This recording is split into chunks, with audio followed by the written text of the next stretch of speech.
1 Samuel, chapter 1. There was a certain man from Ramathaim, a Zuphite from the hill country of Ephraim, whose name was Elkanah, son of Jeroham, the son of Elihu, the son of Tohu, the son of Zuph, an Ephraimite. He had 2 wives. One was called Hannah, and the other Peninnah. Peninnah had children, but Hannah had none. Year after year this man went up from his town to worship and sacrifice to the Lord Almighty at Shiloh, where Hophni and Phinehas, the 2 sons of Eli, were priests of the Lord. Whenever the day came for Elkanah to sacrifice, he would give portions of the meat to his wife Peninnah, and to all her sons and daughters. But to Hannah he gave a double portion, because he loved her, and the Lord had closed her womb. And because the Lord had closed her womb, her rival kept provoking her in order to irritate her. This went on year after year. Whenever Hannah went up to the house of the Lord, her rival provoked her till she wept and would not eat. Elkanah, her husband, would say to her, "Hannah, why are you weeping? Why don't you eat? Why are you downhearted? Don't I mean more to you than 10 sons?" Once when they had finished eating and drinking in Shiloh, Hannah stood up. Now Eli the priest was sitting on a chair by the doorpost of the Lord's temple. In bitterness of soul, Hannah wept much and prayed to the Lord. And she made a vow, saying, O Lord Almighty, if you will only look upon your servant's misery and remember me, and not forget your servant, but give her a son, then I will give him to the Lord for all the days of his life, and no razor will ever be used on his head. As she kept on praying to the Lord, Eli observed her mouth. Hannah was praying in her heart, and her lips were moving, but her voice was not heard. Eli thought she was drunk, and said to her, "How long will you keep on getting drunk? Get rid of your wine." Not so, my lord. Hannah replied, I am a woman who is deeply troubled. I have not been drinking wine or beer. I was pouring out my soul to the Lord. Do not take your servant for a wicked woman. I have been praying here out of my great anguish and grief. Eli answered, "Go in peace, and may the God of Israel grant you what you have asked of him." She said, May your servant find favor in your eyes. Then she went her way and ate something, and her face was no longer downcast. Early the next morning they arose and worshipped before the Lord, and then went back to their home at Ramah. Elkanah lay with Hannah his wife, and the Lord remembered her. So in the course of time Hannah conceived and gave birth to a son. She named him Samuel, saying, Because I asked the Lord for him. When the man Elkanah went up with all his family to offer the annual sacrifice to the Lord and to fulfill his vow, Hannah did not go. She said to her husband, After the boy is weaned, I will take him and present him before the Lord, and he will live there always. Do what seems best to you. Elkanah her husband told her. Stay here until you have weaned him. Only may the Lord make good his word. So the woman stayed at home and nursed her son until she had weaned him. After he was weaned, she took the boy with her, young as he was, along with a 3-year-old bull, an ephah of flour, and a skin of wine, and brought him to the house of the Lord at Shiloh. When they had slaughtered the bull, they brought the boy to Eli, and she said to him, As surely as you live, my Lord, I am the woman who stood here beside you praying to the Lord. I prayed for this child, and the Lord has granted me what I asked of him. So now I give him to the Lord. For his whole life he will be given over to the Lord. And he worshipped the Lord there.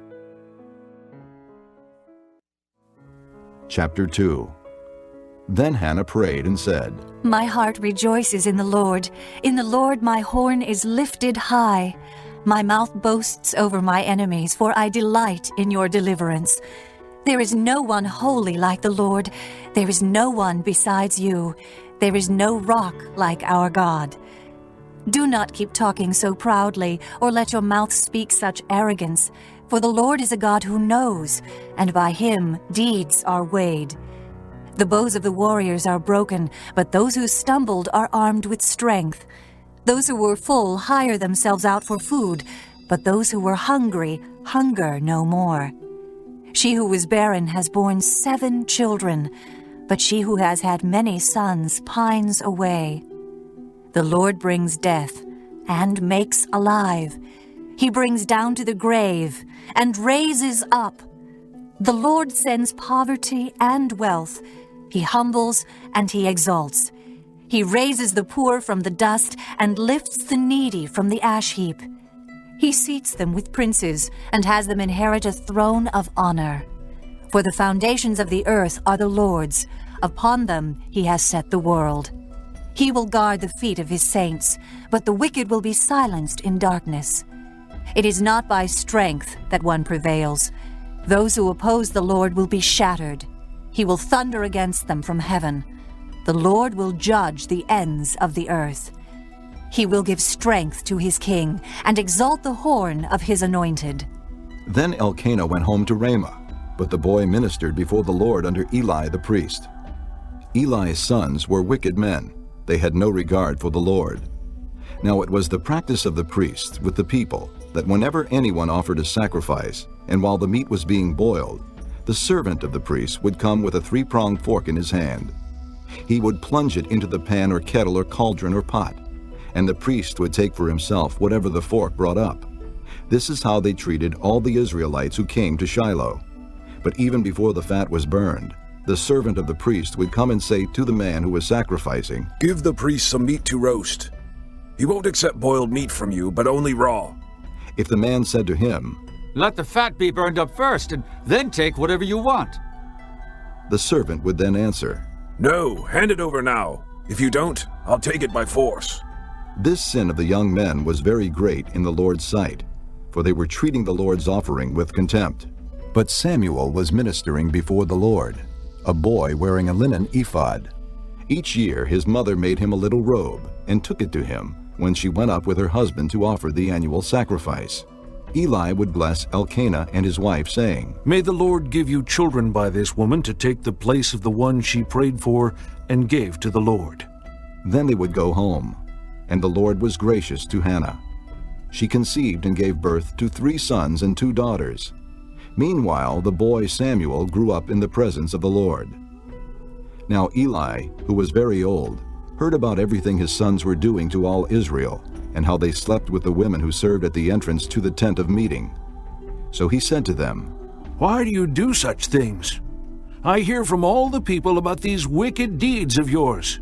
No, my sons, it is not a good report that I hear spreading among the Lord's people. If a man sins against another man, God may mediate for him. But if a man sins against the Lord, who will intercede for him? His sons, however, did not listen to their father's rebuke, for it was the Lord's will to put them to death. And the boy Samuel continued to grow in stature and in favor with the Lord and with men. Now a man of God came to Eli and said to him, This is what the Lord says. Did I not clearly reveal myself to your father's house when they were in Egypt under Pharaoh? I chose your father out of all the tribes of Israel to be my priest, to go up to my altar, to burn incense, and to wear an ephod in my presence. I also gave your father's house all the offerings made with fire by the Israelites. Why do you scorn my sacrifice and offering that I prescribed for my dwelling? Why do you honor your sons more than me by fattening yourselves on the choice parts of every offering made by my people Israel? Therefore the Lord, the God of Israel, declares, I promised that your house and your father's house would minister before me forever. But now the Lord declares, Far be it from me, those who honor me I will honor, but those who despise me will be disdained. The time is coming when I will cut short your strength and the strength of your father's house, so that there will not be an old man in your family line, and you will see distress in my dwelling. Although good will be done to Israel, in your family line there will never be an old man. Every one of you that I do not cut off from my altar will be spared only to blind your eyes with tears and to grieve your heart, and all your descendants will die in the prime of life. And what happens to your 2 sons, Hophni and Phinehas, will be a sign to you. They will both die on the same day. I will raise up for myself a faithful priest, who will do according to what is in my heart and mind. I will firmly establish his house, and he will minister before my anointed one always. Then everyone left in your family line will come and bow down before him for a piece of silver and a crust of bread, and plead, Appoint me to some priestly office so I can have food to eat. Chapter 3. The boy Samuel ministered before the Lord under Eli. In those days the word of the Lord was rare. There were not many visions. One night Eli, whose eyes were becoming so weak that he could barely see, was lying down in his usual place. The lamp of God had not yet gone out, and Samuel was lying down in the temple of the Lord, where the ark of God was. Then the Lord called Samuel. Samuel answered, "Here I am." And he ran to Eli and said, "Here I am. You called me." But Eli said, I did not call. Go back and lie down. So he went and lay down. Again the Lord called, Samuel. And Samuel got up and went to Eli and said, "Here I am. You called me." My son, Eli said, I did not call. Go back and lie down. Now Samuel did not yet know the Lord. The word of the Lord had not yet been revealed to him. The Lord called Samuel a third time. And Samuel got up and went to Eli and said, "Here I am. You called me." Then Eli realized that the Lord was calling the boy. So Eli told Samuel, Go and lie down, and if he calls you, say, Speak, Lord, for your servant is listening. So Samuel went and lay down in his place. The Lord came and stood there, calling as at the other times, Samuel, Samuel. Then Samuel said, "Speak, for your servant is listening." And the Lord said to Samuel, See, I am about to do something in Israel that will make the ears of everyone who hears of it tingle. At that time, I will carry out against Eli everything I spoke against his family, from beginning to end. For I told him that I would judge his family forever because of the sin he knew about. His sons made themselves contemptible, and he failed to restrain them. Therefore, I swore to the house of Eli, the guilt of Eli's house will never be atoned for by sacrifice or offering. Samuel lay down until morning, and then opened the doors of the house of the Lord. He was afraid to tell Eli the vision, but Eli called him and said, Samuel, my son. Samuel answered, "Here I am." What was it he said to you? Eli asked. Do not hide it from me. May God deal with you, be it ever so severely, if you hide from me anything he told you. So Samuel told him everything, hiding nothing from him. Then Eli said, He is the Lord.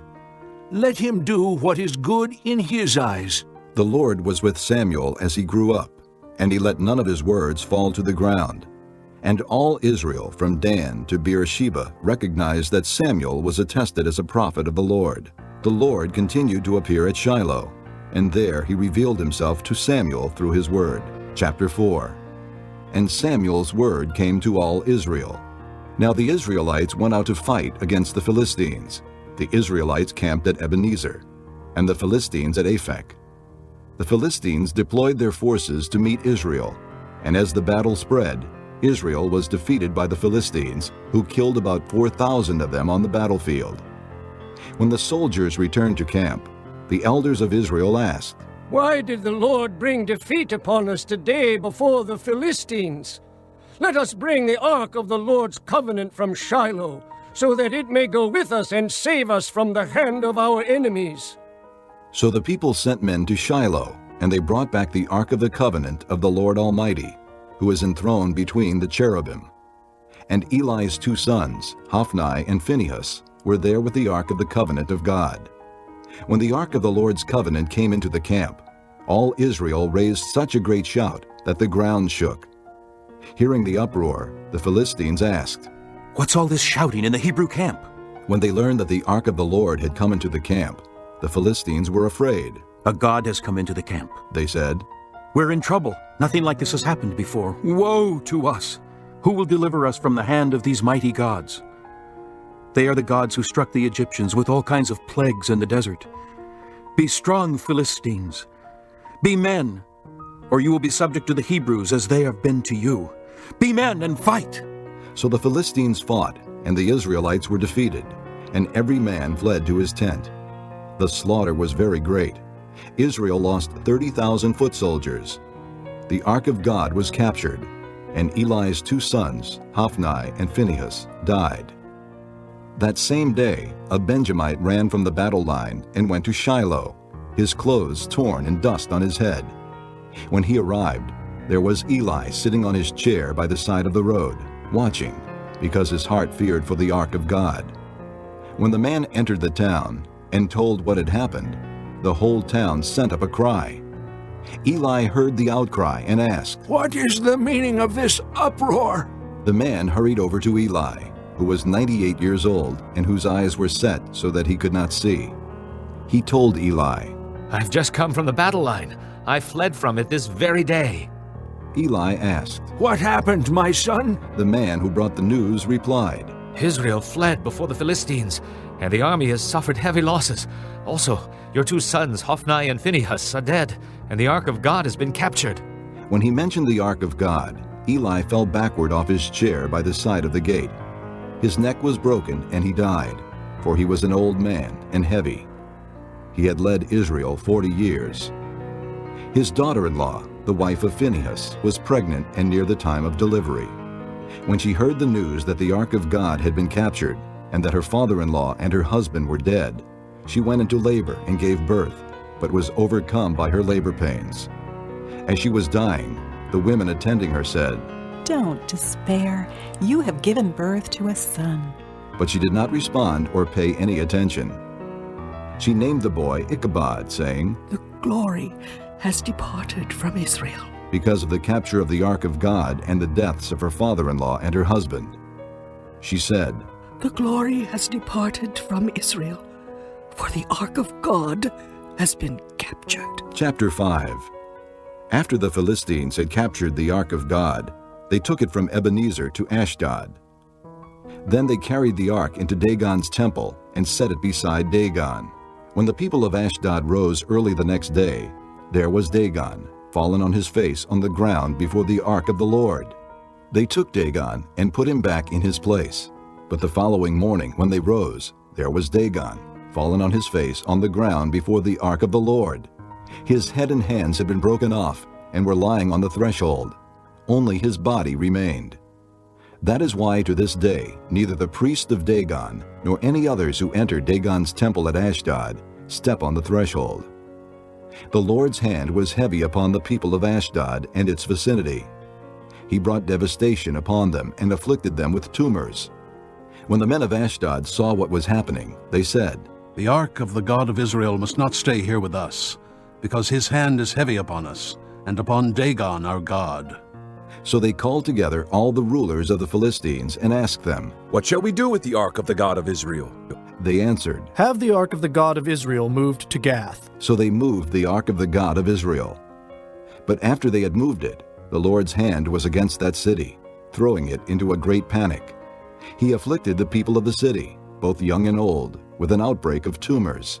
So they sent the ark of God to Ekron. As the ark of God was entering Ekron, the people of Ekron cried out, "They have brought the ark of the God of Israel around to us to kill us and our people." So they called together all the rulers of the Philistines and said, "Send the ark of the God of Israel away. Let it go back to its own place, or it will kill us and our people." For death had filled the city with panic. God's hand was very heavy upon it. Those who did not die were afflicted with tumors. And the outcry of the city went up to Chapter 6. When the ark of the Lord had been in Philistine territory 7 months, the Philistines called for the priests and the diviners and said, "What shall we do with the ark of the Lord? Tell us how we should send it back to its place." They answered, "If you return the ark of the God of Israel, do not send it away empty, but by all means send a guilt offering to him. Then you will be healed, and you will know why his hand has not been lifted from you." The Philistines asked, "What guilt offering should we send to him?" They replied, 5 gold tumors and 5 gold rats, according to the number of the Philistine rulers, because the same plague has struck both you and your rulers. Make models of the tumors and of the rats that are destroying the country, and pay honor to Israel's God. Perhaps he will lift his hand from you and your gods and your land. Why do you harden your hearts as the Egyptians and Pharaoh did? When he treated them harshly, did they not send the Israelites out so they could go on their way? Now then, get a new cart ready, with 2 cows that have calved and have never been yoked. Hitch the cows to the cart, but take their calves away and pen them up. Take the ark of the Lord and put it on the cart, and in a chest beside it Put the gold objects you are sending back to him as a guilt offering. Send it on its way, but keep watching it. If it goes up to its own territory toward Beth Shemesh, then the Lord has brought this great disaster on us. But if it does not, then we will know that it was not his hand that struck us, and that it happened to us by chance." So they did this. They took 2 such cows and hitched them to the cart, and penned up their calves. They placed the ark of the Lord on the cart, and along with it the chests containing the gold rats and the models of the tumors. Then the cows went straight up toward Beth Shemesh, keeping on the road and lowing all the way. They did not turn to the right or to the left. The rulers of the Philistines followed them as far as the border of Beth Shemesh. Now the people of Beth Shemesh were harvesting their wheat in the valley, and when they looked up and saw the ark, they rejoiced at the sight. The cart came to the field of Joshua of Beth Shemesh, and there it stopped beside a large rock. The people chopped up the wood of the cart and sacrificed the cows as a burnt offering to the Lord. The Levites took down the ark of the Lord, together with the chest containing the gold objects, and placed them on the large rock. On that day the people of Beth Shemesh offered burnt offerings and made sacrifices to the Lord. The 5 rulers of the Philistines saw all this, and then returned that same day to Ekron. These are the gold tumors the Philistines sent as a guilt offering to the Lord, 1 each for Ashdod, Gaza, Ashkelon, Gath, and Ekron. And the number of the gold rats was according to the number of Philistine towns belonging to the 5 rulers, the fortified towns with their country villages. The large rock, on which they set the ark of the Lord, is a witness to this day in the field of Joshua of Beth Shemesh. But God struck down some of the men of Beth Shemesh, putting 70 of them to death, because they had looked into the ark of the Lord. The people mourned because of the heavy blow the Lord had dealt them. And the men of Beth Shemesh asked, "Who can stand in the presence of the Lord, this holy God? To whom will the ark go up from here?" Then they sent messengers to the people of Kiriath Jearim, saying, "The Philistines have returned the ark of the Lord. Come down and take it up to your place." Chapter 7. So the men of Kiriath Jearim came and took up the ark of the Lord. They took it to Abinadab's house on the hill, and consecrated Eleazar his son to guard the ark of the Lord. It was a long time, 20 years in all, that the ark remained at Kiriath Jearim, and all the people of Israel mourned and sought after the Lord. And Samuel said to the whole house of Israel, "If you are returning to the Lord with all your hearts, then rid yourselves of the foreign gods and the Ashtoreths, and commit yourselves to the Lord, and serve him only. And he will deliver you out of the hand of the Philistines." So the Israelites put away their Baals and Ashtoreths, and served the Lord only. Then Samuel said, "Assemble all Israel at Mizpah, and I will intercede with the Lord for you." When they had assembled at Mizpah, they drew water and poured it out before the Lord. On that day they fasted, and there they confessed, "We have sinned against the Lord." And Samuel was leader of Israel at Mizpah. When the Philistines heard that Israel had assembled at Mizpah, the rulers of the Philistines came up to attack them. And when the Israelites heard of it, they were afraid because of the Philistines. They said to Samuel, "Do not stop crying out to the Lord our God for us, that he may rescue us from the hand of the Philistines." Then Samuel took a suckling lamb and offered it up as a whole burnt offering to the Lord. He cried out to the Lord on Israel's behalf, and the Lord answered him. While Samuel was sacrificing the burnt offering, the Philistines drew near to engage Israel in battle. But that day the Lord thundered with loud thunder against the Philistines, and threw them into such a panic that they were routed before the Israelites. The men of Israel rushed out of Mizpah and pursued the Philistines, slaughtering them along the way to a point below Beth-kar. Then Samuel took a stone and set it up between Mizpah and Shen. He named it Ebenezer, saying, "Thus far has the Lord helped us." So the Philistines were subdued and did not invade Israelite territory again. Throughout Samuel's lifetime, the hand of the Lord was against the Philistines. The towns from Ekron to Gath that the Philistines had captured from Israel were restored to her, and Israel delivered the neighboring territory from the power of the Philistines. And there was peace between Israel and the Amorites. Samuel continued as judge over Israel all the days of his life. From year to year, he went on a circuit from Bethel to Gilgal to Mizpah, judging Israel in all those places. But he always went back to Ramah, where his home was, and there he also judged Israel. And he built an altar there to the Lord. Chapter 8. When Samuel grew old, he appointed his sons as judges for Israel. The name of his firstborn was Joel, and the name of his second was Abijah, and they served at Beersheba. But his sons did not walk in his ways. They turned aside after dishonest gain, and accepted bribes and perverted justice. So all the elders of Israel gathered together and came to Samuel at Ramah. They said to him, "You are old, and your sons do not walk in your ways. Now appoint a king to lead us, such as all the other nations have." But when they said, "Give us a king to lead us," this displeased Samuel. So he prayed to the Lord. And the Lord told him, Listen to all that the people are saying to you. It is not you they have rejected, but they have rejected me as their king, as they have done from the day I brought them up out of Egypt until this day, forsaking me and serving other gods, so they are doing to you. Now listen to them, but warn them solemnly, and let them know what the king who will reign over them will do. Samuel told all the words of the Lord to the people who were asking him for a king. He said, "This is what the king who will reign over you will do. He will take your sons and make them serve with his chariots and horses, and they will run in front of his chariots. Some he will assign to be commanders of thousands, and commanders of 50s, and others to plow his ground and reap his harvest, and still others to make weapons of war and equipment for his chariots. He will take your daughters to be perfumers and cooks and bakers.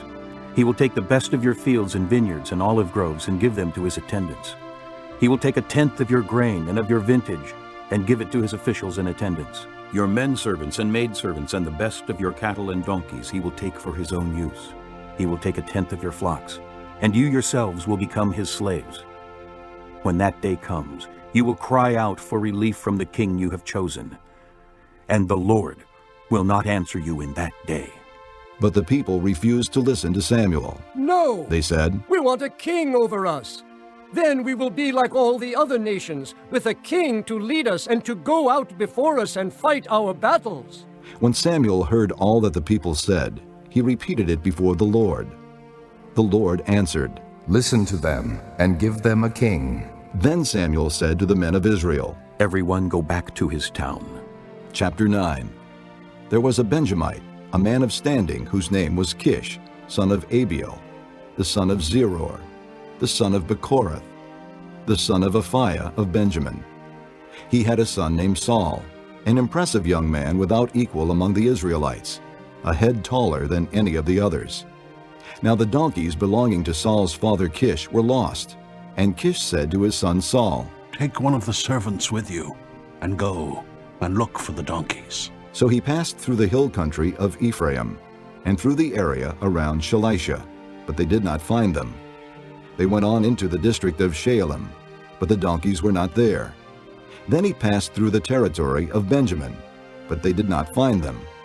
When they reached the district of Zoph, Saul said to the servant who was with him, "Come, let's go back, or my father will stop thinking about the donkeys and start worrying about us." But the servant replied, "Look, in this town there is a man of God.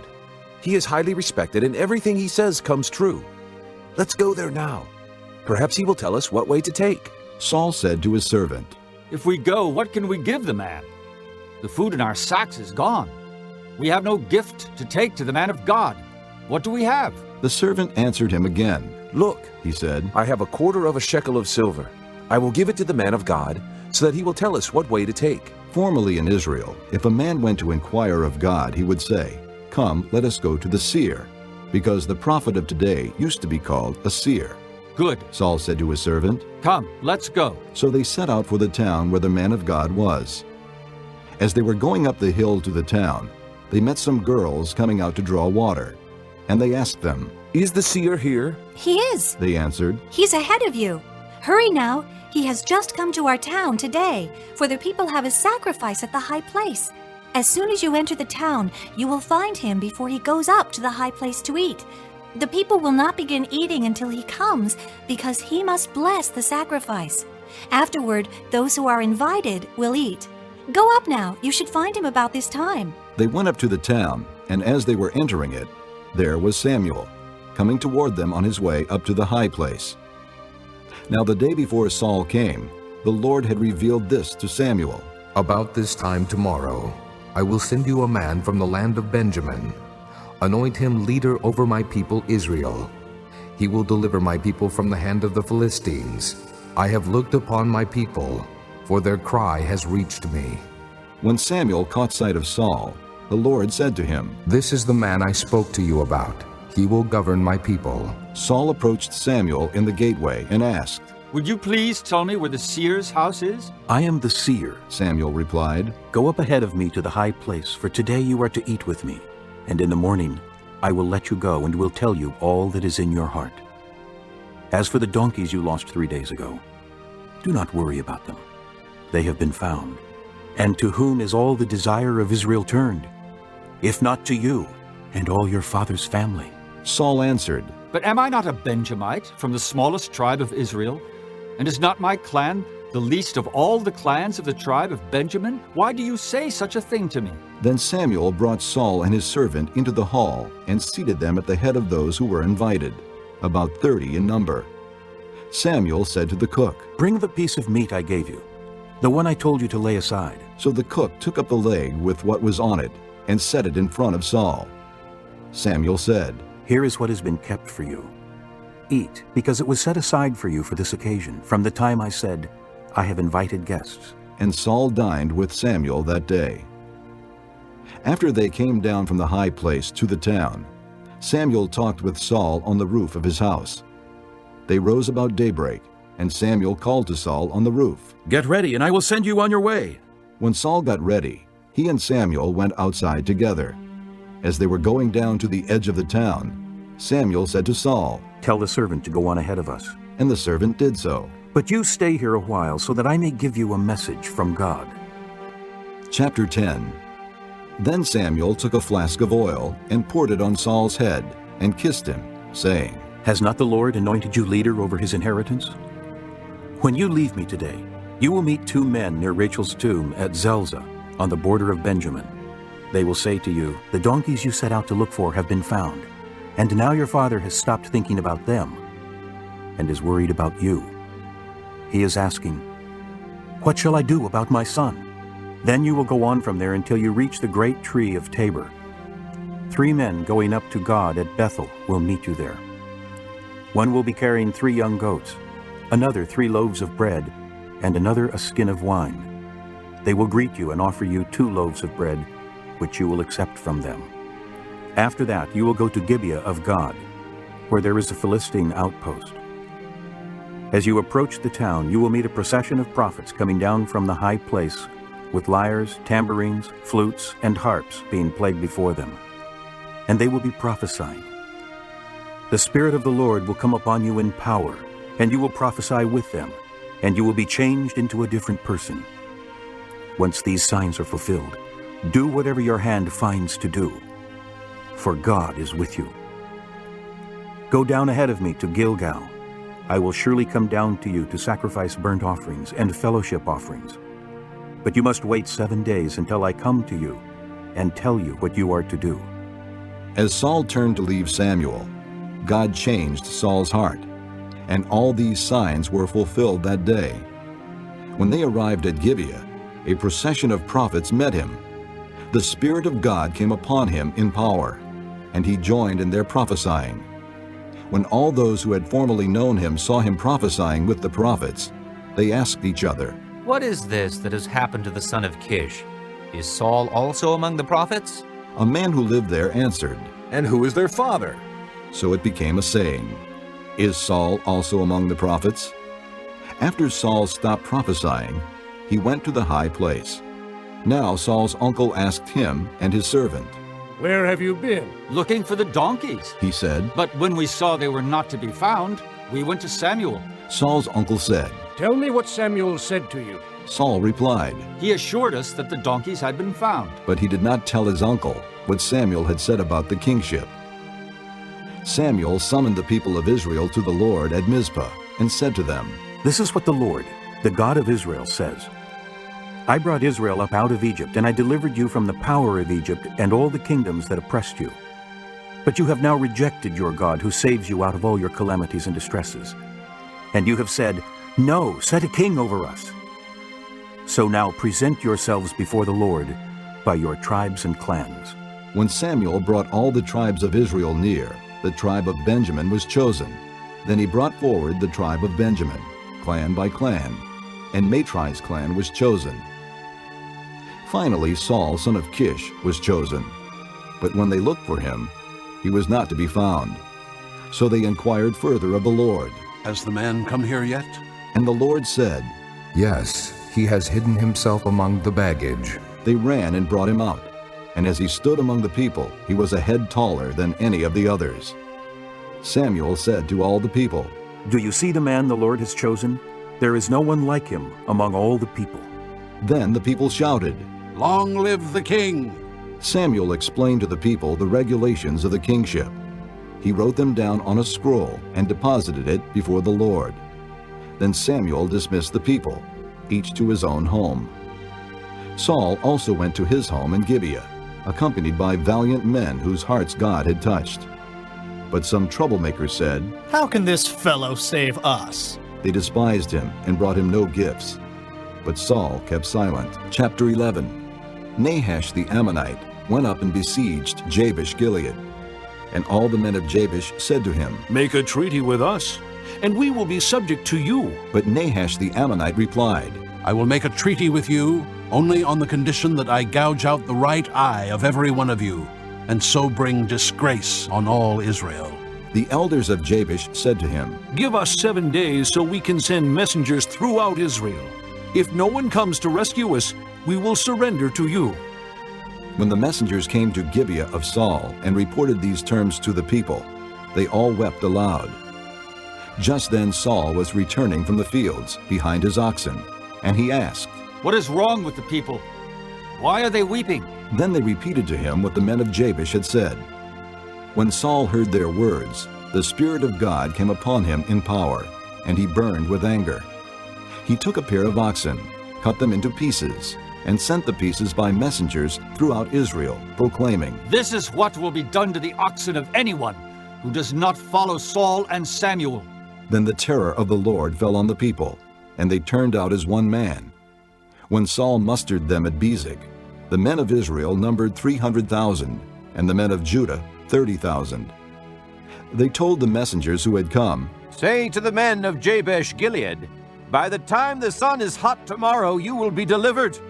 When the messengers went and reported this to the men of Jabesh, they were elated.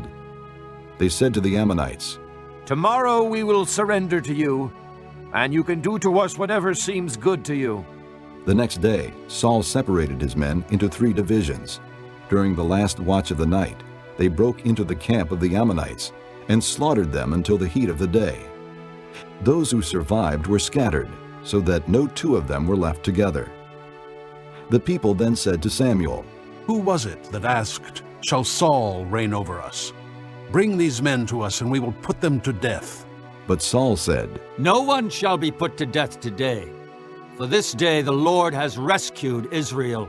Then Samuel said to the people, Come, let us go to Gilgal, and there reaffirm the kingship. So all the people went to Gilgal and confirmed Saul as king in the presence of the Lord. There they sacrificed fellowship offerings before the Lord, and Saul and all the Israelites held a great celebration.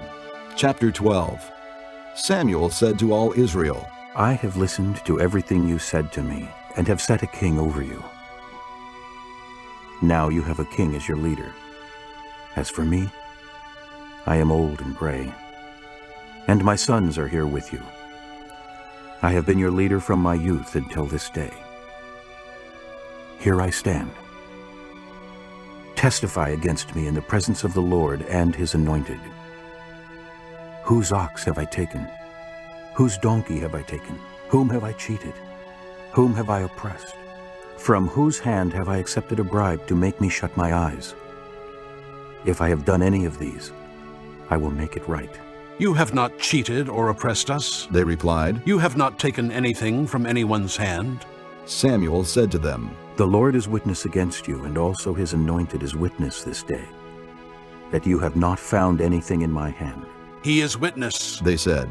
Then Samuel said to the people, It is the Lord who appointed Moses and Aaron, and brought your forefathers up out of Egypt. Now then, stand here, because I am going to confront you with evidence before the Lord as to all the righteous acts performed by the Lord for you and your fathers. After Jacob entered Egypt, they cried to the Lord for help, and the Lord sent Moses and Aaron, who brought your forefathers out of Egypt and settled them in this place. But they forgot the Lord their God. So he sold them into the hand of Sisera, the commander of the army of Hazor, and into the hands of the Philistines, and the king of Moab, who fought against them. They cried out to the Lord and said, We have sinned. We have forsaken the Lord and served the Baals and the Ashtoreths. But now, deliver us from the hands of our enemies, and we will serve you. Then the Lord sent Jerubbaal, Barak, Jephthah, and Samuel, and he delivered you from the hands of your enemies on every side, so that you lived securely. But when you saw that Nahash, king of the Ammonites, was moving against you, you said to me, No, we want a king to rule over us, even though the Lord your God was your king. Now here is the king you have chosen, the one you asked for. See, the Lord has set a king over you.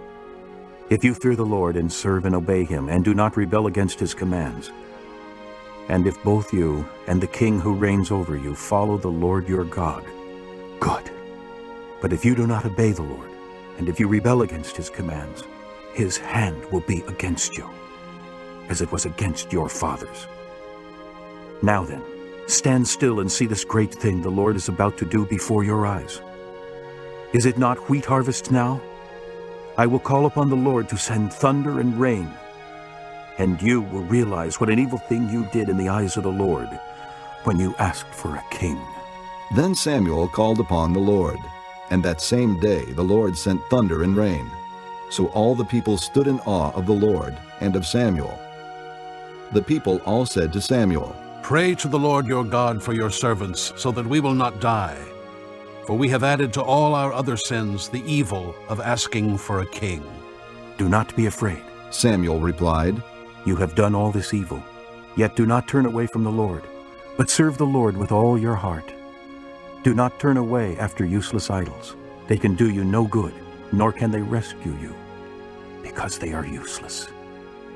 For the sake of his great name, the Lord will not reject his people, because the Lord was pleased to make you his own.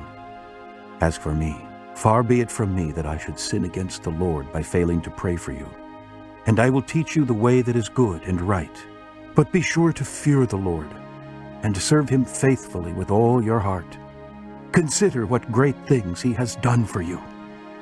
Yet if you persist in doing evil, both you and your king will be swept away. Chapter 13. Saul was 30 years old when he became king, and he reigned over Israel 42 years. Saul chose 3,000 men from Israel. 2,000 were with him at Michmash and in the hill country of Bethel, and 1,000 were with Jonathan at Gibeah in Benjamin. The rest of the men he sent back to their homes. Jonathan attacked the Philistine outpost at Geba, and the Philistines heard about it. Then Saul had the trumpet blown throughout the land and said, Let the Hebrews hear! So all Israel heard the news. Saul has attacked the Philistine outpost, and now Israel has become a stench to the Philistines. And the people were summoned to join Saul at Gilgal. The Philistines assembled to fight Israel, with 3,000 chariots, 6,000 charioteers, and soldiers as numerous as the sand on the seashore. They went up and camped at Michmash, east of Bethaven. When the men of Israel saw that their situation was critical and that their army was hard-pressed, they hid in caves and thickets, among the rocks, and in pits and cisterns. Some Hebrews even crossed the Jordan to the land of Gad and Gilead. Saul remained at Gilgal, and all the troops with him were quaking with fear. He waited 7 days, the time set by Samuel. But Samuel did not come to Gilgal, and Saul's men began to scatter. So he said, Bring me the burnt offering and the fellowship offerings. And Saul offered up the burnt offering. Just as he finished making the offering, Samuel arrived, and Saul went out to greet him. What have you done? asked Samuel. Saul replied, When I saw that the men were scattering, and that you did not come at the set time, and that the Philistines were assembling at Michmash, I thought, now the Philistines will come down against me at Gilgal, and I have not sought the Lord's favor. So I felt compelled to offer the burnt offering. You acted foolishly, Samuel said. You have not kept the command the Lord your God gave you. If you had, he would have established your kingdom over Israel for all time. But now your kingdom will not endure. The Lord has sought out a man after his own heart and appointed him leader of his people, because you have not kept the Lord's command. Then Samuel left Gilgal and went up to Gibeah in Benjamin, and Saul counted the men who were with him. They numbered about 600. Saul and his son Jonathan and the men with them were staying in Gibeah in Benjamin, while the Philistines camped at Michmash. Raiding parties went out from the Philistine camp in 3 detachments. One turned toward Ophrah in the vicinity of Shul, another toward Beth-horon, and the third toward the borderland overlooking the valley of Zeboim, facing the desert. Not a blacksmith could be found in the whole land of Israel, because the Philistines had said, Otherwise the Hebrews will make swords or spears. So all Israel went down to the Philistines to have their plowshares, mattocks, axes, and sickles sharpened. The price was 2/3 of a shekel for sharpening plowshares and mattocks, and 1/3 of a shekel for sharpening forks and axes and for repointing goads. So on the day of the battle, not a soldier with Saul and Jonathan had a sword or spear in his hand. Only Saul and his son Jonathan had them. Now a detachment of Philistines had gone out to the pass at Michmash. Chapter 14. One day, Jonathan, son of Saul, said to the young man bearing his armor, Come, let's go over to the Philistine outpost on the other side. But he did not tell his father. Saul was staying on the outskirts of Gibeah under a pomegranate tree in Migron. With him were about 600 men, among whom was Ahijah, who was wearing an ephod. He was a son of Ichabod's brother Ahitub, son of Phinehas, the son of Eli, the Lord's priest in Shiloh. No one was aware that Jonathan had left. On each side of the pass that Jonathan intended to cross to reach the Philistine outpost was a cliff. One was called Bozez, and the other Sina. One cliff stood to the north toward Michmash, the other to the south toward Geba. Jonathan said to his young armor-bearer, Come, let's go over to the outpost of those uncircumcised fellows. Perhaps the Lord will act in our behalf. Nothing can hinder the Lord from saving, whether by many or by few. Do all that you have in mind, his armor-bearer said. Go ahead. I am with you, heart and soul. Jonathan said, Come then. We will cross over toward the men and let them see us. If they say to us, Wait there until we come to you, we will stay where we are and not go up to them. But if they say, Come up to us, we will climb up, because that will be our sign that the Lord has given them into our hands. So both of them showed themselves to the Philistine outpost. Look, said the Philistines. The Hebrews are crawling out of the holes they were hiding in. The men of the outpost shouted to Jonathan and his armor-bearer, Come up to us, and we'll teach you a lesson. So Jonathan said to his armor-bearer, Climb up after me. The Lord has given them into the hand of Israel. Jonathan climbed up, using his hands and feet with his armor-bearer right behind him. The Philistines fell before Jonathan, and his armor-bearer followed and killed behind him. In that first attack, Jonathan and his armor-bearer killed some 20 men in an area of about half an acre. Then panic struck the whole army, those in the camp and field, and those in the outposts and raiding parties, and the ground shook. It was a panic sent by God. Saul's lookouts at Gibeah in Benjamin saw the army melting away in all directions. Then Saul said to the men who were with him, Muster the forces and see who has left us. When they did, it was Jonathan and his armor-bearer who were not there. Saul said to Ahijah, Bring the ark of God. At that time it was with the Israelites. While Saul was talking to the priest, the tumult in the Philistine camp increased more and more. So Saul said to the priest, Withdraw your hand. Then Saul and all his men assembled and went to the battle. They found the Philistines in total confusion, striking each other with their swords. Those Hebrews who had previously been with the Philistines and had gone up with them to their camp went over to the Israelites who were with Saul and Jonathan. When all the Israelites who had hidden in the hill country of Ephraim heard that the Philistines were on the run, They joined the battle in hot pursuit. So the Lord rescued Israel that day, and the battle moved on beyond Beth-aven. Now the men of Israel were in distress that day, because Saul had bound the people under an oath, saying, Cursed be any man who eats food before evening comes, before I have avenged myself on my enemies. So none of the troops tasted food. The entire army entered the woods, and there was honey on the ground. When they went into the woods, they saw the honey oozing out, yet no one put his hand to his mouth, because they feared the oath.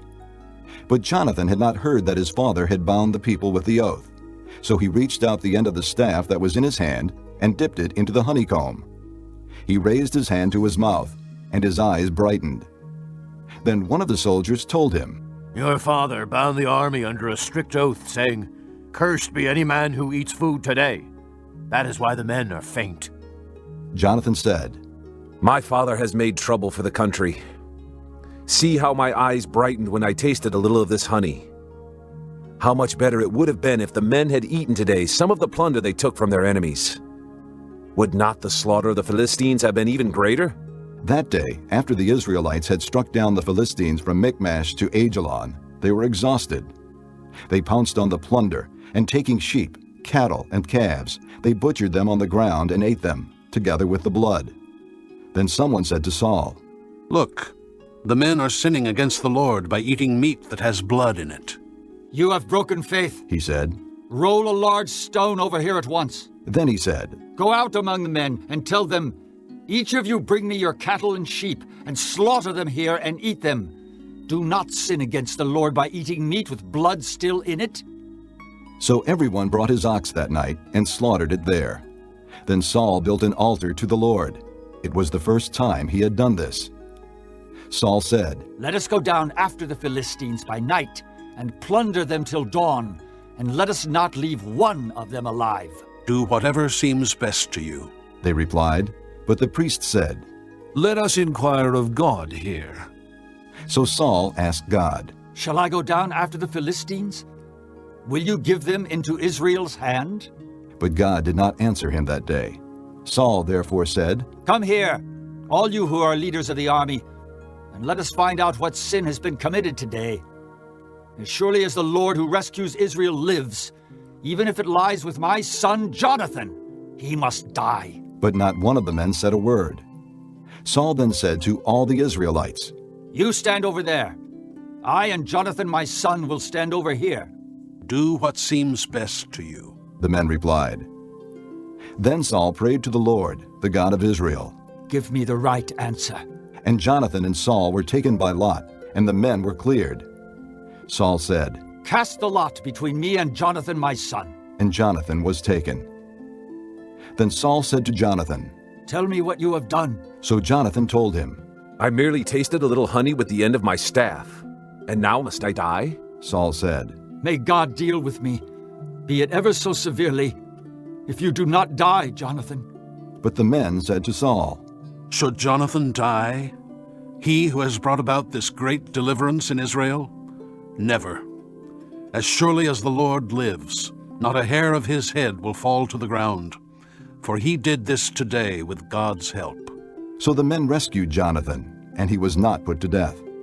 Then Saul stopped pursuing the Philistines, and they withdrew to their own land. After Saul had assumed rule over Israel, he fought against their enemies on every side: Moab, the Ammonites, Edom, the kings of Zobah, and the Philistines. Wherever he turned, he inflicted punishment on them. He fought valiantly and defeated the Amalekites, delivering Israel from the hands of those who had plundered them. Saul's sons were Jonathan, Ishvi, and Malchishua. The name of his older daughter was Merab, and that of the younger was Michal. His wife's name was Ahinoam, daughter of Ahimaaz.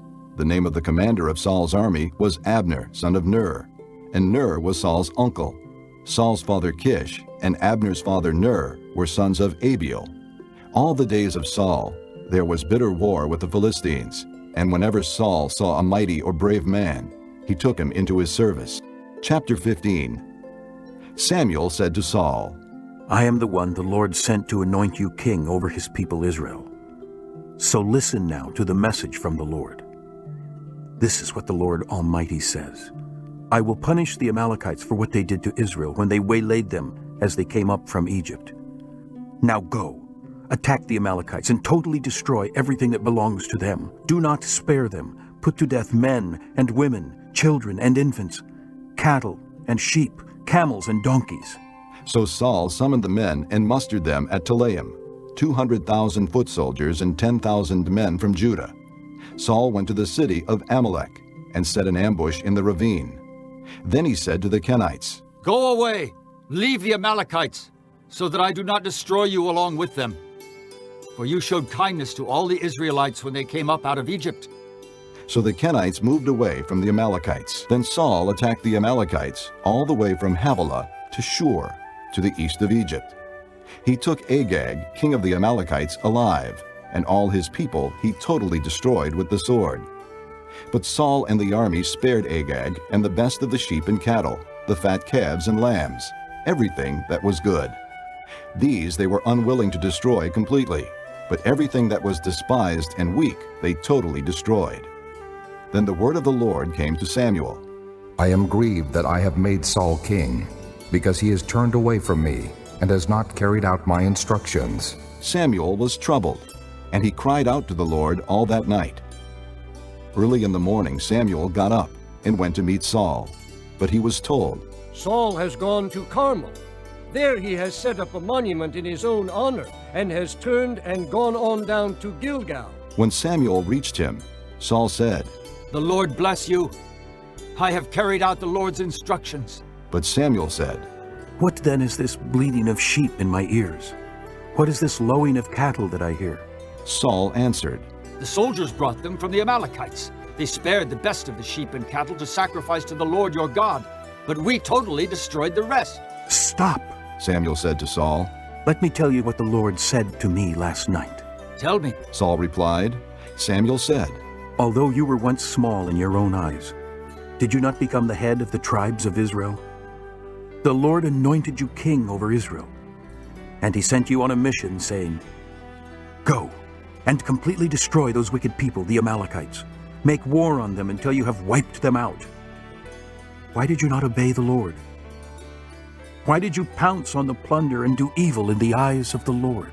But I did obey the Lord, Saul said. I went on the mission the Lord assigned me. I completely destroyed the Amalekites and brought back Agag, their king. The soldiers took sheep and cattle from the plunder, the best of what was devoted to God, in order to sacrifice them to the Lord your God at Gilgal. But Samuel replied, Does the Lord delight in burnt offerings and sacrifices as much as in obeying the voice of the Lord? To obey is better than sacrifice, and to heed is better than the fat of rams. For rebellion is like the sin of divination, and arrogance like the evil of idolatry. Because you have rejected the word of the Lord, he has rejected you as king. Then Saul said to Samuel, I have sinned. I violated the Lord's command and your instructions. I was afraid of the people, and so I gave in to them. Now I beg you, forgive my sin, and come back with me, so that I may worship the Lord. But Samuel said to him, I will not go back with you. You have rejected the word of the Lord, and the Lord has rejected you as king over Israel. As Samuel turned to leave, Saul caught hold of the hem of his robe, and it tore. Samuel said to him, The Lord has torn the kingdom of Israel from you today, and has given it to one of your neighbors, to one better than you. He who is the glory of Israel does not lie or change his mind, for he is not a man that he should change his mind. Saul replied, I have sinned, but please honor me before the elders of my people and before Israel. Come back with me, so that I may worship the Lord your God. So Samuel went back with Saul, and Saul worshipped the Lord. Then Samuel said, Bring me Agag, king of the Amalekites. Agag came to him confidently, thinking, Surely the bitterness of death is past. But Samuel said, As your sword has made women childless, so will your mother be childless among women. And Samuel put Agag to death before the Lord at Gilgal. Then Samuel left for Ramah, but Saul went up to his home in Gibeah of Saul. Until the day Samuel died, he did not go to see Saul again, though Samuel mourned for him. And the Lord was grieved that he had made Saul king over Israel. Chapter 16. The Lord said to Samuel, How long will you mourn for Saul, since I have rejected him as king over Israel? Fill your horn with oil, and be on your way. I am sending you to Jesse of Bethlehem. I have chosen one of his sons to be king. But Samuel said, How can I go? Saul will hear about it and kill me. The Lord said, Take a heifer with you and say, I have come to sacrifice to the Lord. Invite Jesse to the sacrifice, and I will show you what to do. You are to anoint for me the one I indicate. Samuel did what the Lord said.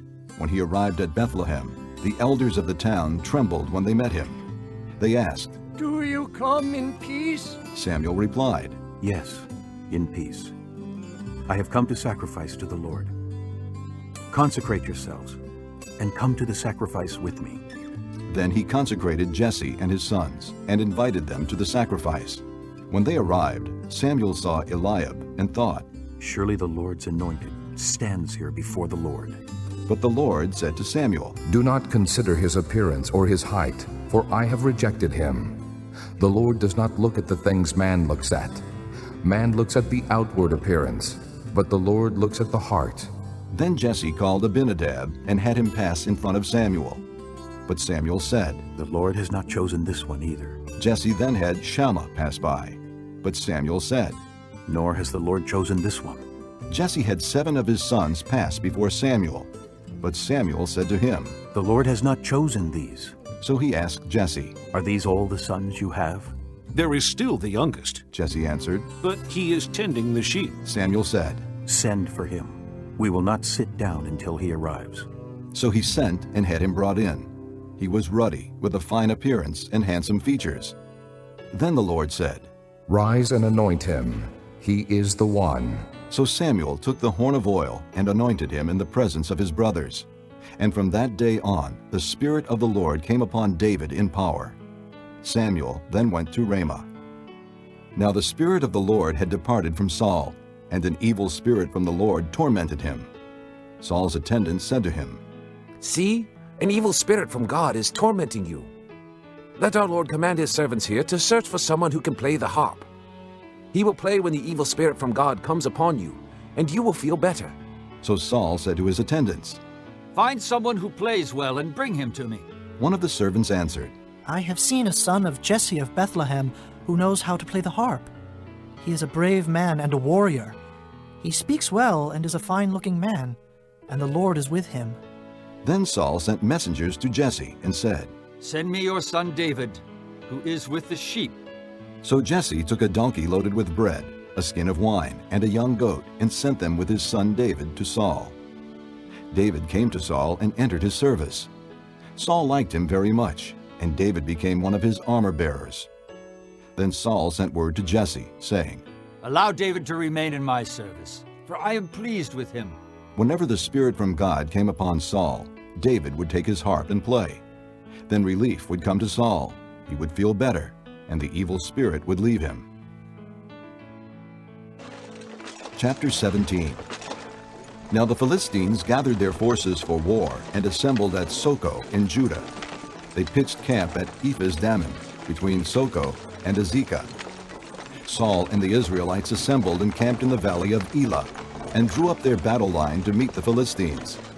The Philistines occupied one hill, and the Israelites another, with the valley between them. A champion named Goliath, who was from Gath, came out of the Philistine camp. He was over 9 feet tall. He had a bronze helmet on his head, and wore a coat of scale armor of bronze weighing 5,000 shekels. On his legs he wore bronze greaves, and a bronze javelin was slung on his back. His spear shaft was like a weaver's rod, and its iron point weighed 600 shekels. His shield bearer went ahead of him. Goliath stood and shouted to the ranks of Israel, Why do you come out and line up for battle? Am I not a Philistine? And are you not the servants of Saul? Choose a man and have him come down to me. If he is able to fight and kill me, we will become your subjects. But if I overcome him and kill him, you will become our subjects and serve us. Then the Philistine said, This day I defy the ranks of Israel. Give me a man, and let us fight each other. On hearing the Philistines' words, Saul and all the Israelites were dismayed and terrified. Now David was the son of an Ephrathite named Jesse, who was from Bethlehem in Judah. Jesse had 8 sons, and in Saul's time he was old and well advanced in years. Jesse's 3 oldest sons had followed Saul to the war. The firstborn was Eliab, the second Abinadab, and the third Shammah. David was the youngest. The 3 oldest followed Saul, but David went back and forth from Saul to tend his father's sheep at Bethlehem. For 40 days, the Philistine came forward every morning and evening and took his stand. Now Jesse said to his son David, Take this ephah of roasted grain and these 10 loaves of bread for your brothers, and hurry to their camp. Take along these 10 cheeses to the commander of their unit. See how your brothers are, and bring back some assurance from them. They are with Saul and all the men of Israel in the valley of Elah, fighting against the Philistines. Early in the morning, David left the flock with a shepherd, loaded up and set out, as Jesse had directed. He reached the camp as the army was going out to its battle positions, shouting the war cry. Israel and the Philistines were drawing up their lines facing each other. David left his things with the keeper of supplies, ran to the battle lines, and greeted his brothers. As he was talking with them, Goliath, the Philistine champion from Gath, stepped out from his lines and shouted his usual defiance, and David heard it. When the Israelites saw the man, they all ran from him in great fear. Now the Israelites had been saying, Do you see how this man keeps coming out? He comes out to defy Israel. The king will give great wealth to the man who kills him. He will also give him his daughter in marriage, and will exempt his father's family from taxes in Israel. David asked the men standing near him, What will be done for the man who kills this Philistine and removes this disgrace from Israel? Who is this uncircumcised Philistine, that he should defy the armies of the living God? They repeated to him what they had been saying, and told him, This is what will be done for the man who kills him. When Eliab, David's oldest brother, heard him speaking with the men, he burned with anger at him and asked, Why have you come down here? And with whom did you leave those few sheep in the desert? I know how conceited you are and how wicked your heart is. You came down only to watch the battle. Now what have I done? Said David. Can't I even speak? He then turned away to someone else and brought up the same matter, and the men answered him as before. What David said was overheard and reported to Saul, and Saul sent for him. David said to Saul, Let no one lose heart on account of this Philistine. Your servant will go and fight him. Saul replied, You are not able to go out against this Philistine and fight him. You are only a boy, and he has been a fighting man from his youth. But David said to Saul, Your servant has been keeping his father's sheep. When a lion or a bear came and carried off a sheep from the flock, I went after it, struck it, and rescued the sheep from its mouth. When it turned on me, I seized it by its hair, struck it, and killed it. Your servant has killed both the lion and the bear. This uncircumcised Philistine will be like one of them, because he has defied the armies of the living God. The Lord who delivered me from the paw of the lion and the paw of the bear will deliver me from the hand of this Philistine. Saul said to David, Go, and the Lord be with you. Then Saul dressed David in his own tunic. He put a coat of armor on him and a bronze helmet on his head. David fastened on his sword over the tunic and tried walking around, because he was not used to them. I cannot go in these, he said to Saul, because I am not used to them. So he took them off. Then he took his staff in his hand, chose 5 smooth stones from the stream, put them in the pouch of his shepherd's bag, and with his sling in his hand, approached the Philistine. Meanwhile, the Philistine, with his shield-bearer in front of him, kept coming closer to David. He looked David over and saw that he was only a boy, ruddy and handsome, and he despised him. He said to David, Am I a dog, that you come at me with sticks? And the Philistine cursed David by his gods. Come here, and I'll give your flesh to the birds of the air and the beasts of the field. David said to the Philistine, You come against me with sword and spear and javelin, but I come against you in the name of the Lord Almighty, the God of the armies of Israel, whom you have defied. This day the Lord will hand you over to me, and I'll strike you down and cut off your head. Today I will give the carcasses of the Philistine army to the birds of the air and the beasts of the earth, and the whole world will know that there is a God in Israel. All those gathered here will know that it is not by sword or spear that the Lord saves, for the battle is the Lord's, and he will give all of you into our hands." As the Philistine moved closer to attack him, David ran quickly toward the battle line to meet him. Reaching into his bag and taking out a stone, he slung it and struck the Philistine on the forehead. The stone sank into his forehead, and he fell face down on the ground. So David triumphed over the Philistine with a sling and a stone. Without a sword in his hand, he struck down the Philistine and killed him. David ran and stood over him. He took hold of the Philistine's sword and drew it from the scabbard. After he killed him, he cut off his head with the sword. When the Philistines saw that their hero was dead, they turned and ran. Then the men of Israel and Judah surged forward with a shout and pursued the Philistines to the entrance of Gath and to the gates of Ekron. Their dead were strewn along the Shaaraim road to Gath and Ekron. When the Israelites returned from chasing the Philistines, they plundered their camp. David took the Philistines' head and brought it to Jerusalem, and he put the Philistines' weapons in his own tent. As Saul watched David going out to meet the Philistine, he said to Abner, commander of the army, "Abner, whose son is that young man?" Abner replied, "As surely as you live, O king, I don't know." The king said, "Find out whose son this young man is." As soon as David returned from killing the Philistine, Abner took him and brought him before Saul, with David still holding the Philistine's head. "Whose son are you, young man?" Saul asked him. David said, "I am the son of your servant Jesse of Bethlehem."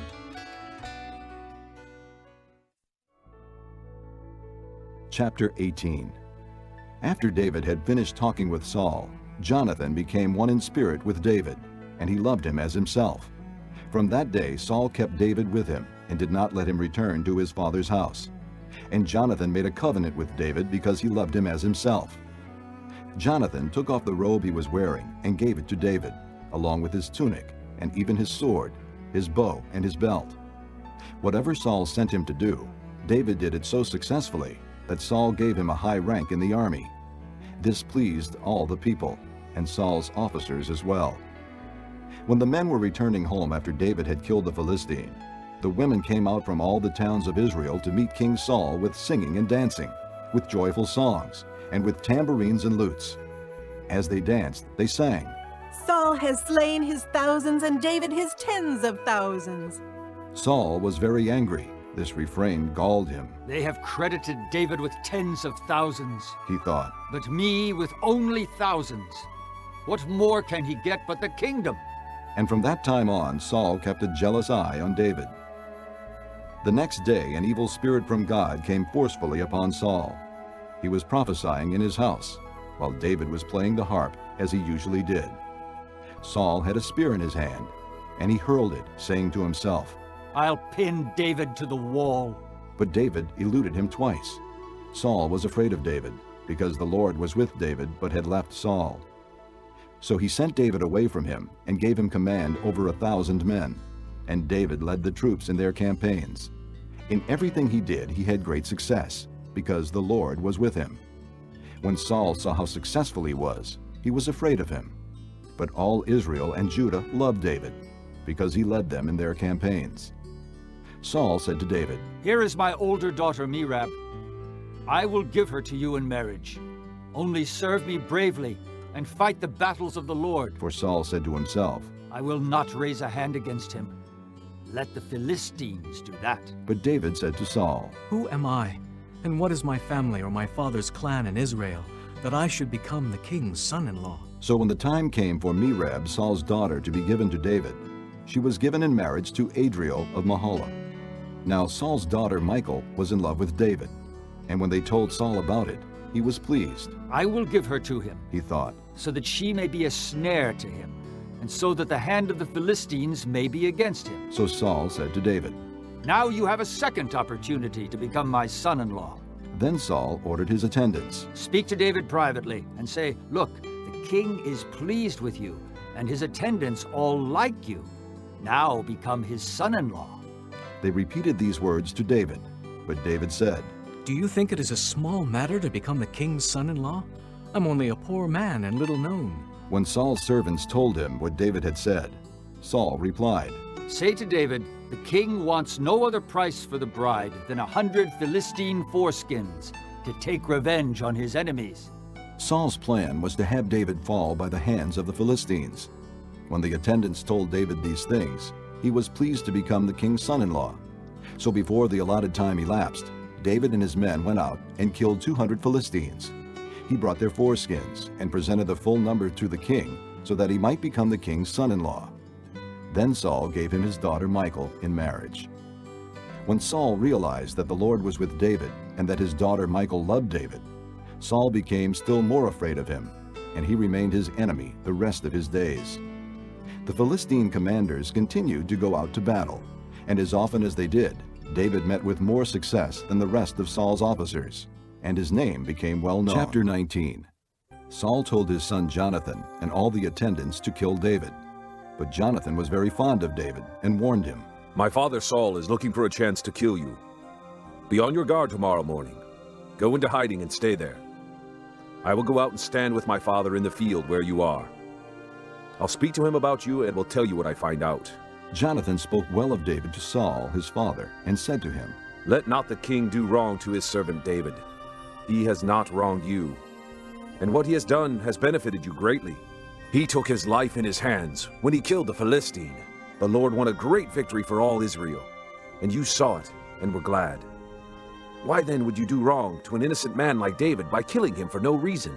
Saul listened to Jonathan and took this oath, "As surely as the Lord lives, David will not be put to death." So Jonathan called David and told him the whole conversation.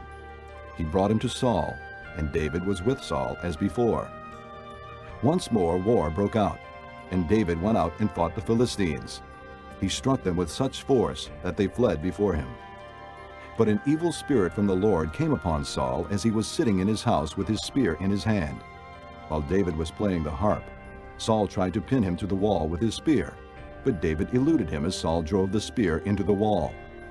That night, David made good his escape. Saul sent men to David's house to watch it and to kill him in the morning. But Michal, David's wife, warned him, "If you don't run for your life tonight, tomorrow you'll be killed." So Michal let David down through a window, and he fled and escaped. Then Michal took an idol and laid it on the bed, covering it with a garment and putting some goat's hair at the head. When Saul sent the men to capture David, Michal said, "He is ill." Then Saul sent the men back to see David and told them, "Bring him up to me in his bed, so that I may kill him." But when the men entered, there was the idol in the bed, and at the head was some goat's hair. Saul said to Michal, "Why did you deceive me like this, and send my enemy away so that he escaped?" Michal told him, "He said to me, 'Let me get away.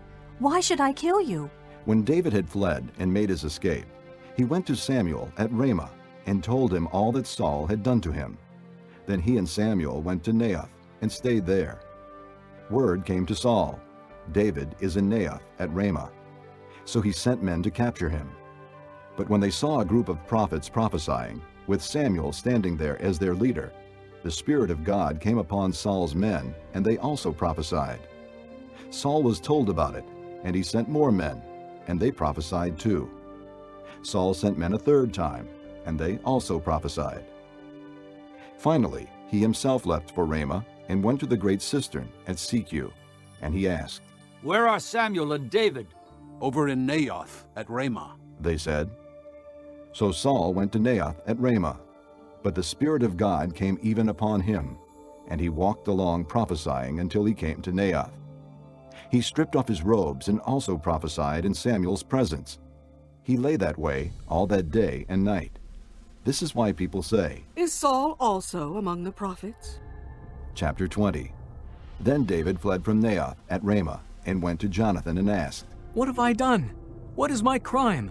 How have I wronged your father that he is trying to take my life?" "Never," Jonathan replied. "You are not going to die. Look, my father doesn't do anything, great or small, without confiding in me. Why would he hide this from me? It's not so." But David took an oath and said, "Your father knows very well that I have found favor in your eyes, and he has said to himself, 'Jonathan must not know this or he will be grieved.' Yet as surely as the Lord lives, and as you live, there is only a step between me and death." Jonathan said to David, "Whatever you want me to do, I'll do for you." So David said, "Look, tomorrow is the new moon festival, and I am supposed to dine with the king. But let me go and hide in the field until the evening of the day after tomorrow. If your father misses me at all, tell him, David earnestly asked my permission to hurry to Bethlehem, his hometown, because an annual sacrifice is being made there for his whole clan. If he says, very well, then your servant is safe. But if he loses his temper, you can be sure that he is determined to harm me. As for you, show kindness to your servant, for you have brought him into a covenant with you before the Lord. If I am guilty, then kill me yourself. Why hand me over to your father? Never, Jonathan said. If I had the least inkling that my father was determined to harm you, wouldn't I tell you? David asked. Who will tell me if your father answers you harshly? Come, Jonathan said. Let's go out into the field. So they went there together. Then Jonathan said to David, By the Lord, the God of Israel, I will surely sound out my father by this time the day after tomorrow. If he is favorably disposed toward you, will I not send you word and let you know? But if my father is inclined to harm you, may the Lord deal with me, be it ever so severely, if I do not let you know and send you away safely. May the Lord be with you as he has been with my father. But show me unfailing kindness like that of the Lord as long as I live, so that I may not be killed, and do not ever cut off your kindness from my family, not even when the Lord has cut off every one of David's enemies from the face of the earth. So Jonathan made a covenant with the house of David, saying, May the Lord call David's enemies to account. And Jonathan had David reaffirm his oath out of love for him, because he loved him as he loved himself. Then Jonathan said to David, Tomorrow is the new moon festival. You will be missed because your seat will be empty. The day after tomorrow, toward evening, go to the place where you hid when this trouble began, and wait by the stone easel. I will shoot 3 arrows to the side of it, as though I were shooting at a target. Then I will send a boy and say, Go find the arrows. If I say to him, Look, the arrows are on this side of you. Bring them here. Then come, because as surely as the Lord lives, you are safe. There is no danger. But if I say to the boy, Look, the arrows are beyond you, then you must go, because the Lord has sent you away. And about the matter you and I discussed, remember, the Lord is witness between you and me forever. So David hid in the field, and when the new moon festival came, the king sat down to eat. He sat in his customary place by the wall, opposite Jonathan, and Abner sat next to Saul. But David's place was empty. Saul said nothing that day, for he thought, Something must have happened to David to make him ceremonially unclean. Surely he is unclean. But the next day, the second day of the month, David's place was empty again. Then Saul said to his son Jonathan, Why hasn't the son of Jesse come to the meal, either yesterday or today? Jonathan answered, David earnestly asked me for permission to go to Bethlehem. He said, Let me go, because our family is observing a sacrifice in the town, and my brother has ordered me to be there. If I have found favor in your eyes, let me get away to see my brothers. That is why he has not come to the king's table. Saul's anger flared up at Jonathan, and he said to him, You son of a perverse and rebellious woman, don't I know that you have sided with the son of Jesse to your own shame, and to the shame of the mother who bore you? As long as the son of Jesse lives on this earth, neither you nor your kingdom will be established. Now send and bring him to me, for he must die. Why should he be put to death? What has he done? Jonathan asked his father. But Saul hurled his spear at him to kill him. Then Jonathan knew that his father intended to kill David. Jonathan got up from the table in fierce anger. On that second day of the month he did not eat, because he was grieved at his father's shameful treatment of David. In the morning Jonathan went out to the field for his meeting with David. He had a small boy with him, and he said to the boy, Run and find the arrows I shoot. As the boy ran, he shot an arrow beyond him. When the boy came to the place where Jonathan's arrow had fallen, Jonathan called out after him, Isn't the arrow beyond you? Then he shouted, Hurry! Go quickly! Don't stop! The boy picked up the arrow and returned to his master. The boy knew nothing of all this, only Jonathan and David knew. Then Jonathan gave his weapons to the boy and said, Go, carry them back to town. After the boy had gone, David got up from the south side of the stone and bowed down before Jonathan 3 times, with his face to the ground. Then they kissed each other and wept together, but David wept the most. Jonathan said to David, Go in peace, for we have sworn friendship with each other in the name of the Lord, saying, The Lord is witness between you and me, and between your descendants and my descendants forever. Then David left, and Jonathan went back to the town. Chapter 21. David went to Nob, to Ahimelech the priest. Ahimelech trembled when he met him and asked, "Why are you alone? Why is no one with you?" David answered Ahimelech the priest, "The king charged me with a certain matter and said to me, 'No one is to know anything about your mission and your instructions. As for my men, I have told them to meet me at a certain place. Now then, what do you have on hand? Give me 5 loaves of bread, or whatever you can find.' But the priest answered David, "I don't have any ordinary bread on hand. However, there is some consecrated bread here, provided the men have kept themselves from women." David replied, "Indeed, women have been kept from us, as usual whenever I set out. The men's things are holy, even on missions that are not holy. How much more so today?" So the priest gave him the consecrated bread, since there was no bread there except the bread of the presence that had been removed from before the Lord, and replaced by hot bread on the day it was taken away. Now one of Saul's servants was there that day, detained before the Lord. He was Doeg the Edomite, Saul's head shepherd. David asked Ahimelech, "Don't you have a spear or a sword here? I haven't brought my sword or any other weapon because the king's business was urgent." The priest replied, "The sword of Goliath the Philistine, whom you killed in the valley of Elah, is here. It is wrapped in a cloth behind the ephod. If you want it, take it. There is no sword here but that one." David said, "There is none like it. Give it to me." That day David fled from Saul and went to Achish, king of Gath. But the servants of Achish said to him, "Isn't this David, the king of the land? Isn't he the one they sing about in their dances? Saul has slain his thousands, and David his tens of thousands." David took these words to heart and was very much afraid of Achish, king of Gath. So he pretended to be insane in their presence, and while he was in their hands he acted like a madman, making marks on the doors of the gate and letting saliva run down his beard. Achish said to his servants, "Look at the man! He is insane! Why bring him to me? Am I so short of madmen that you have to bring this fellow here to carry on like this in front of me? Must this man come into my house?" Chapter 22. David left Gath and escaped to the cave of Adullam. When his brothers and his father's household heard about it, they went down to him there. All those who were in distress or in debt or discontented gathered around him, and he became their leader. About 400 men were with him. From there David went to Mizpah in Moab and said to the king of Moab, "Would you let my father and mother come and stay with you until I learn what God will do for me?" So he left them with the king of Moab, and they stayed with him as long as David was in the stronghold. But the prophet Gad said to David, "Do not stay in the stronghold. Go into the land of Judah." So David left and went to the forest of Hereth.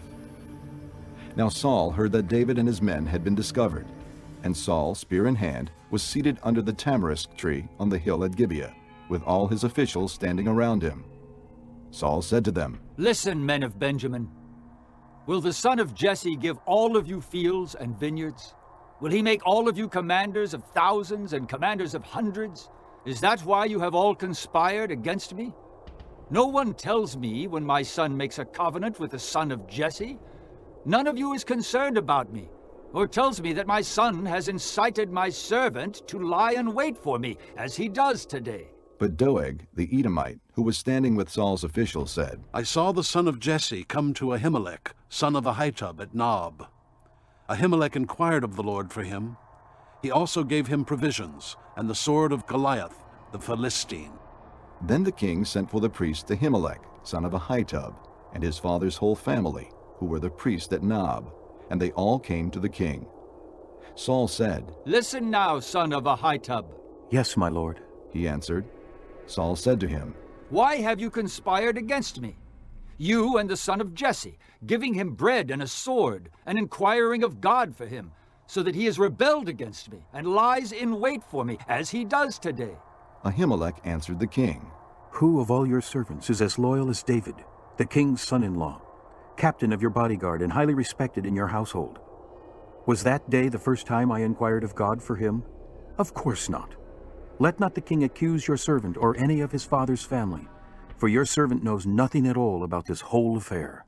But the king said, "You will surely die, Ahimelech, you and your father's whole family." Then the king ordered the guards at his side, "Turn and kill the priests of the Lord, because they too have sided with David. They knew he was fleeing, yet they did not tell me. But the king's officials were not willing to raise a hand to strike the priests of the Lord. The king then ordered Doeg. You turn and strike down the priests. So Doeg the Edomite turned and struck them down. That day he killed 85 men who wore the linen ephod. He also put to the sword Nob, the town of the priests, with its men and women, its children and infants, and its cattle, donkeys, and sheep. But Abiathar, a son of Ahimelech, son of Ahitub, escaped and fled to join David. He told David that Saul had killed the priests of the Lord. Then David said to Abiathar, That day, when Doeg the Edomite was there, I knew he would be sure to tell Saul, I am responsible for the death of your father's whole family. Stay with me. Don't be afraid. The man who is seeking your life is seeking mine also. You will be safe with me. Chapter 23. When David was told, Look, the Philistines are fighting against Keilah and are looting the threshing floors. He inquired of the Lord, saying, Shall I go and attack these Philistines? The Lord answered him, Go, attack the Philistines and save Keilah. But David's men said to him, Here in Judah we are afraid. How much more, then, if we go to Keilah against the Philistine forces? Once again David inquired of the Lord, and the Lord answered him, Go down to Keilah, for I am going to give the Philistines into your hand. So David and his men went to Keilah, fought the Philistines, and carried off their livestock. He inflicted heavy losses on the Philistines and saved the people of Keilah. Now Abiathar, son of Ahimelech, had brought the ephod down with him when he fled to David at Keilah. Saul was told that David had gone to Keilah, and he said, God has handed him over to me. For David has imprisoned himself by entering a town with gates and bars. And Saul called up all his forces for battle, to go down to Keilah to besiege David and his men. When David learned that Saul was plotting against him, he said to Abiathar the priest, Bring the ephod. David said, O Lord, God of Israel, your servant has heard definitely that Saul plans to come to Keilah and destroy the town on account of me. Will the citizens of Keilah surrender me to him? Will Saul come down as your servant has heard? O Lord, God of Israel, tell your servant. And the Lord said, He will. Again David asked, Will the citizens of Keilah surrender me and my men to Saul? And the Lord said, They will. So David and his men, about 600 in number, left Keilah and kept moving from place to place. When Saul was told that David had escaped from Keilah, he did not go there. David stayed in the desert strongholds and in the hills of the desert of Ziph. Day after day Saul searched for him, but God did not give David into his hands. While David was at Horish in the desert of Ziph, he learned that Saul had come out to take his life. And Saul's son Jonathan went to David at Horish and helped him find strength in God. Don't be afraid, he said. My father Saul will not lay a hand on you. You will be king over Israel, and I will be second to you. Even my father Saul knows this. The two of them made a covenant before the Lord. Then Jonathan went home, but David remained at Horish. The Ziphites went up to Saul at Gibeah and said, Is not David hiding among us in the strongholds at Horesh, on the hill of Hakilah, south of Jeshimon? Now, O king, come down whenever it pleases you to do so, and we will be responsible for handing him over to the king. Saul replied, The Lord bless you for your concern for me. Go and make further preparation. Find out where David usually goes and who has seen him there. They tell me he is very crafty. Find out about all the hiding places he uses and come back to me with definite information. Then I will go with you. If he is in the area, I will track him down among all the clans of Judah. So they set out and went to Ziph ahead of Saul. Now David and his men were in the desert of Maon, in the Arabah south of Jeshimon. Saul and his men began the search, and when David was told about it, he went down to the rock and stayed in the desert of Maon. When Saul heard this, he went into the desert of Maon in pursuit of David. Saul was going along one side of the mountain, and David and his men were on the other side, hurrying to get away from Saul. As Saul and his forces were closing in on David and his men to capture them, a messenger came to Saul saying, Come quickly! The Philistines are raiding the land. Then Saul broke off his pursuit of David and went to meet the Philistines. That is why they call this place Selah Amalekah. And David went up from there and lived in the strongholds of En Gedi. Chapter 24. After Saul returned from pursuing the Philistines, he was told, David is in the desert of En Gedi. So Saul took 3,000 chosen men from all Israel and set out to look for David and his men near the crags of the wild goats. He came to the sheep pens along the way. A cave was there, and Saul went in to relieve himself. David and his men were far back in the cave. The men said, This is the day the Lord spoke of when he said to you, I will give your enemy into your hands for you to deal with as you wish. Then David crept up unnoticed and cut off a corner of Saul's robe. Afterward, David was conscience-stricken for having cut off a corner of his robe. He said to his men, The Lord forbid that I should do such a thing to my master, the Lord's anointed, or lift my hand against him, for he is the anointed of the Lord. With these words, David rebuked his men and did not allow them to attack Saul. And Saul left the cave and went his way.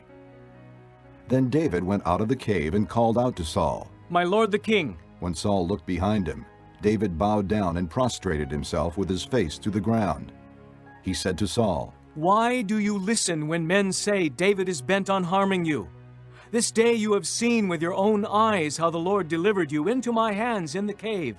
Some urged me to kill you, but I spared you.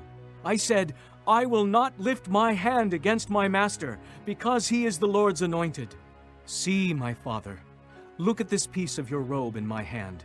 I cut off the corner of your robe, but did not kill you. Now understand and recognize that I am not guilty of wrongdoing or rebellion.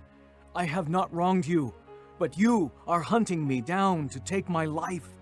May the Lord judge between you and me, and may the Lord avenge the wrongs you have done to me, but my hand will not touch you. As the old saying goes, from evildoers come evil deeds, so my hand will not touch you. Against whom has the king of Israel come out? Whom are you pursuing? A dead dog? A flea? May the Lord be our judge and decide between us. May he consider my cause and uphold it. May he vindicate me by delivering me from your hand. When David finished saying this, Saul asked, Is that your voice, David, my son? And he wept aloud. You are more righteous than I. He said, You have treated me well, but I have treated you badly. You have just now told me of the good you did to me. The Lord delivered me into your hands, but you did not kill me. When a man finds his enemy, does he let him get away unharmed? May the Lord reward you well for the way you treated me today. I know that you will surely be king, and that the kingdom of Israel will be established in your hands. Now swear to me by the Lord that you will not cut off my descendants or wipe out my name from my father's family. So David gave his oath to Saul. Then Saul returned home, but David and his men went up to the stronghold. Chapter 25. Now Samuel died, and all Israel assembled and mourned for him, and they buried him at his home in Ramah. Then David moved down into the desert of Maon. A certain man in Maon, who had property there at Carmel, was very wealthy. He had 1,000 goats and 3,000 sheep, which he was shearing in Carmel. His name was Nabal, and his wife's name was Abigail. She was an intelligent and beautiful woman, but her husband, a Calebite, was surly and mean in his dealings. While David was in the desert, he heard that Nabal was shearing sheep. So he sent 10 young men and said to them, Go up to Nabal at Carmel, and greet him in my name. Say to him, Long life to you, good health to you and your household, and good health to all that is yours. Now, I hear that it is sheep shearing time. When your shepherds were with us, we did not mistreat them, and the whole time they were at Carmel, nothing of theirs was missing. Ask your own servants, and they will tell you. Therefore, be favorable toward my young men, since we come at a festive time. Please give your servants and your son David whatever you can find for them. When David's men arrived, they gave Nabal this message in David's name. Then they waited. Nabal answered David's servants, Who is this David? Who is this son of Jesse? Many servants are breaking away from their masters these days. Why should I take my bread and water and the meat I have slaughtered for my shearers and give it to men coming from who knows where? David's men turned around and went back. When they arrived, they reported every word. David said to his men, Put on your swords. So they put on their swords, and David put on his. About 400 men went up with David, while 200 stayed with the supplies. One of the servants told Nabal's wife Abigail, David sent messengers from the desert to give our master his greetings, but he hurled insults at them. Yet these men were very good to us. They did not mistreat us, and the whole time we were out in the fields near them, nothing was missing. Night and day, they were a wall around us all the time we were herding our sheep near them. Now think it over and see what you can do, because disaster is hanging over our master and his whole household. He is such a wicked man that no one can talk to him. Abigail lost no time. She took 200 loaves of bread, 2 skins of wine, 5 dressed sheep, 5 seahs of roasted grain, 100 cakes of raisins, and 200 cakes of pressed figs, and loaded them on donkeys. Then she told her servants, Go on ahead, I'll follow you. But she did not tell her husband Nabal. As she came riding her donkey into a mountain ravine, there were David and his men descending toward her, and she met them.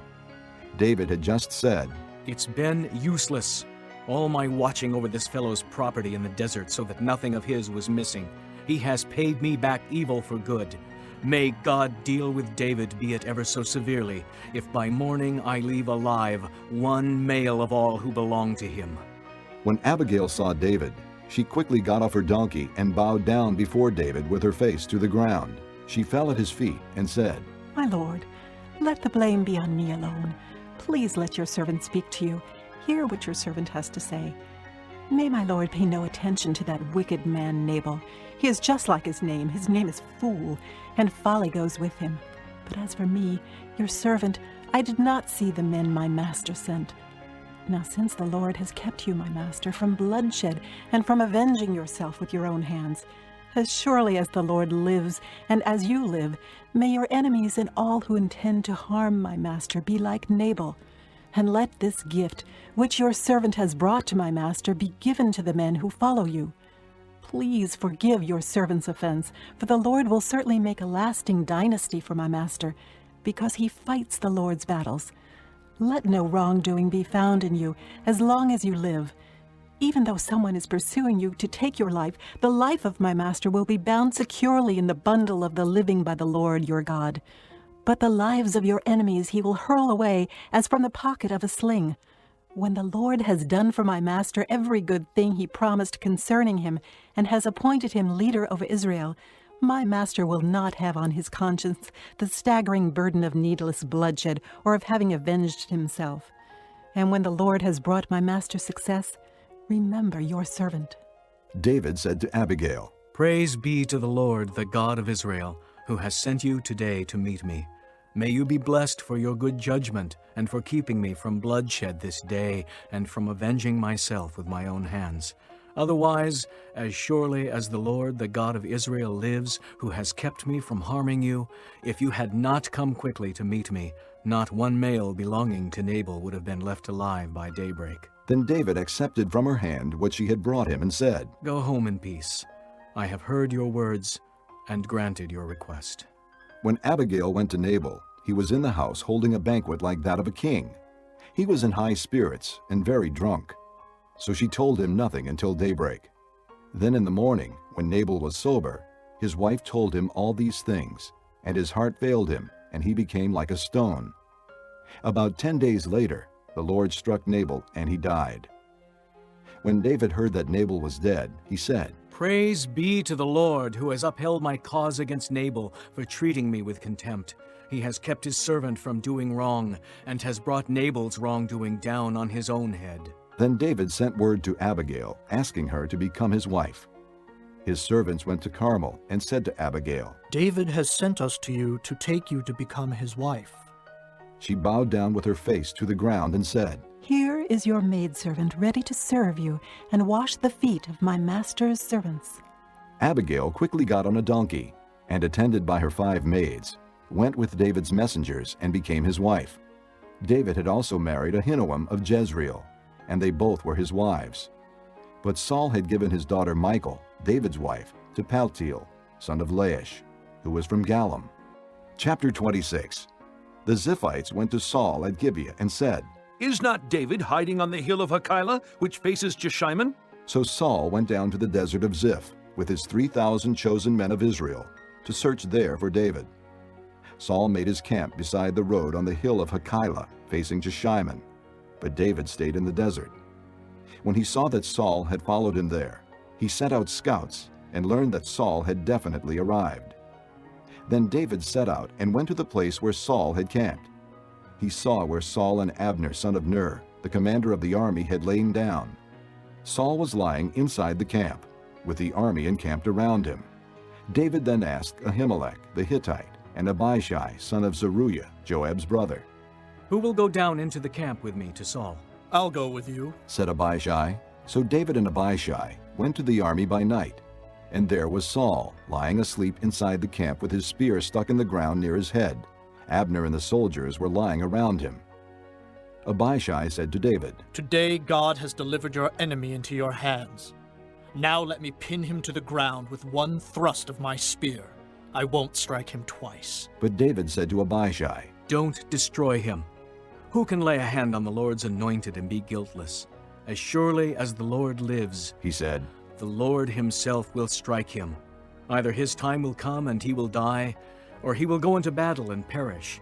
But the Lord forbid that I should lay a hand on the Lord's anointed. Now, get the spear and water jug that are near his head, and let's go." So David took the spear and water jug near Saul's head, and they left. No one saw or knew about it, nor did anyone wake up.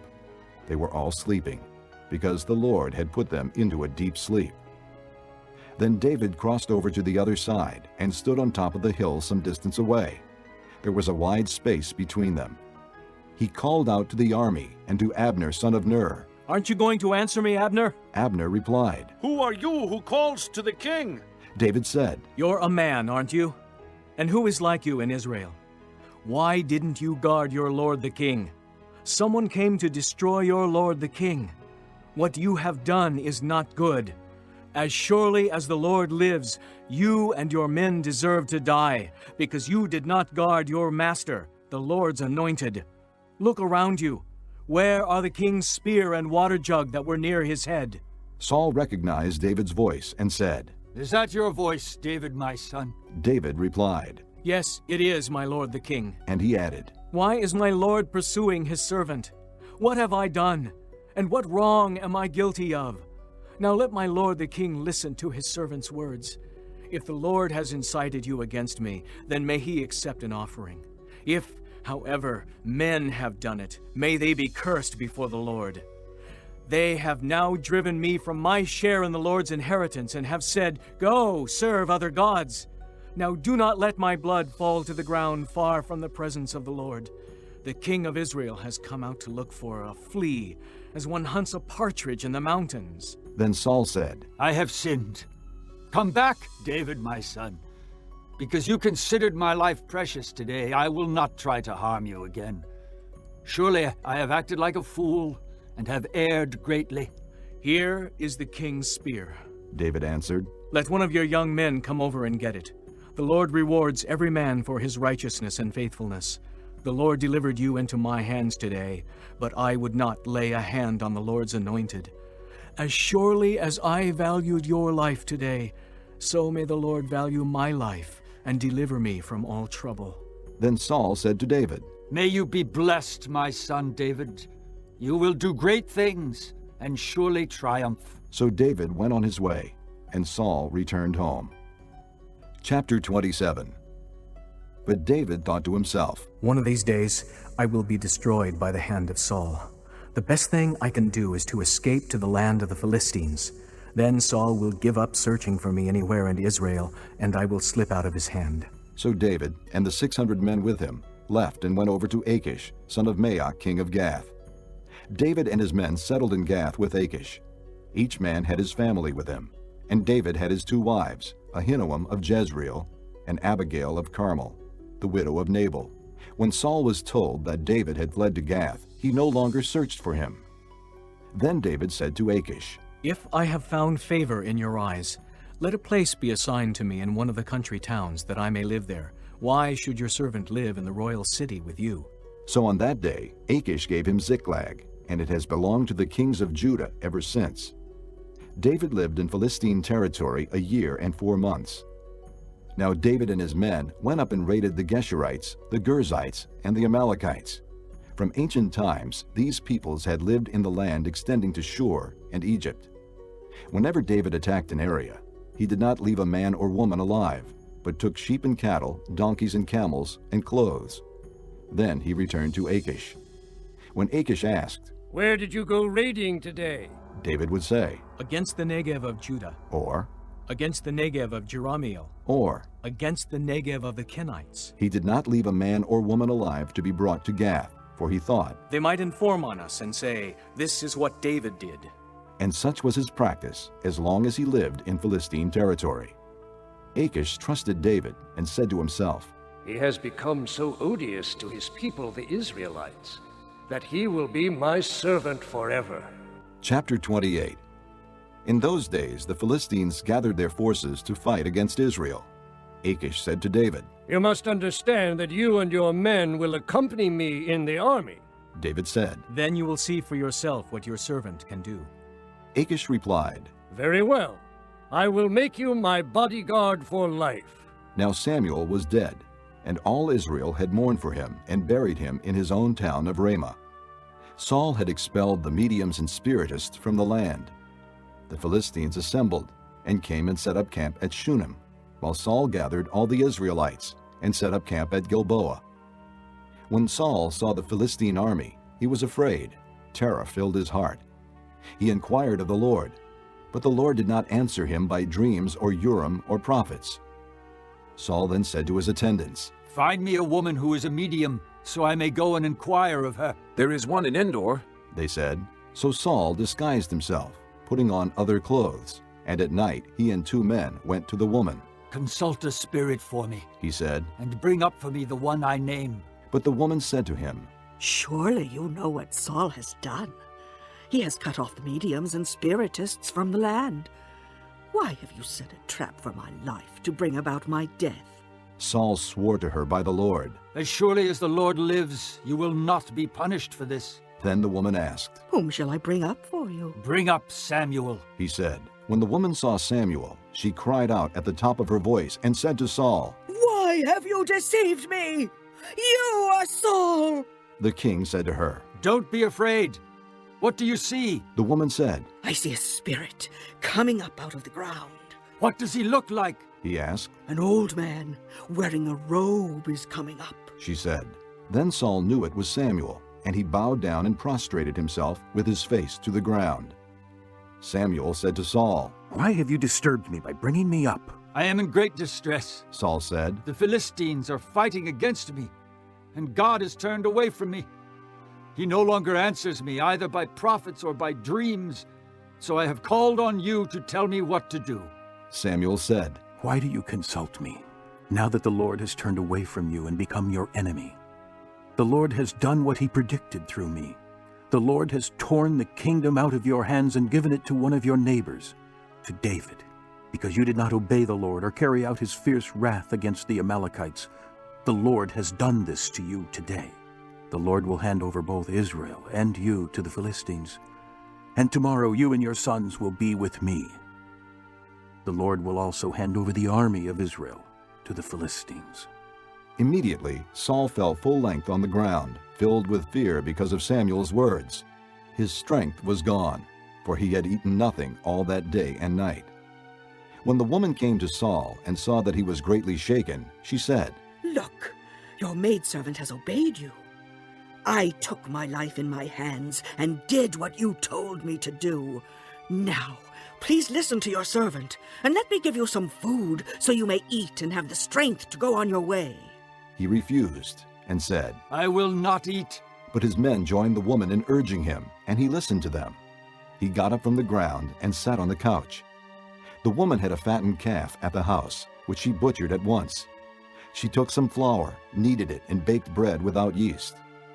Then she set it before Saul and his men, and they ate. That same night they got up and left. Chapter 29. The Philistines gathered all their forces at Aphek, and Israel camped by the spring in Jezreel. As the Philistine rulers marched with their units of hundreds and thousands, David and his men were marching at the rear with Achish. The commanders of the Philistines asked, "What about these Hebrews?" Achish replied, "Is this not David, who was an officer of Saul, king of Israel? He has already been with me for over a year, and from the day he left Saul until now, I have found no fault in him." But the Philistine commanders were angry with him and said, "Send the man back, that he may return to the place you assigned him. He must not go with us into battle, or he will turn against us during the fighting.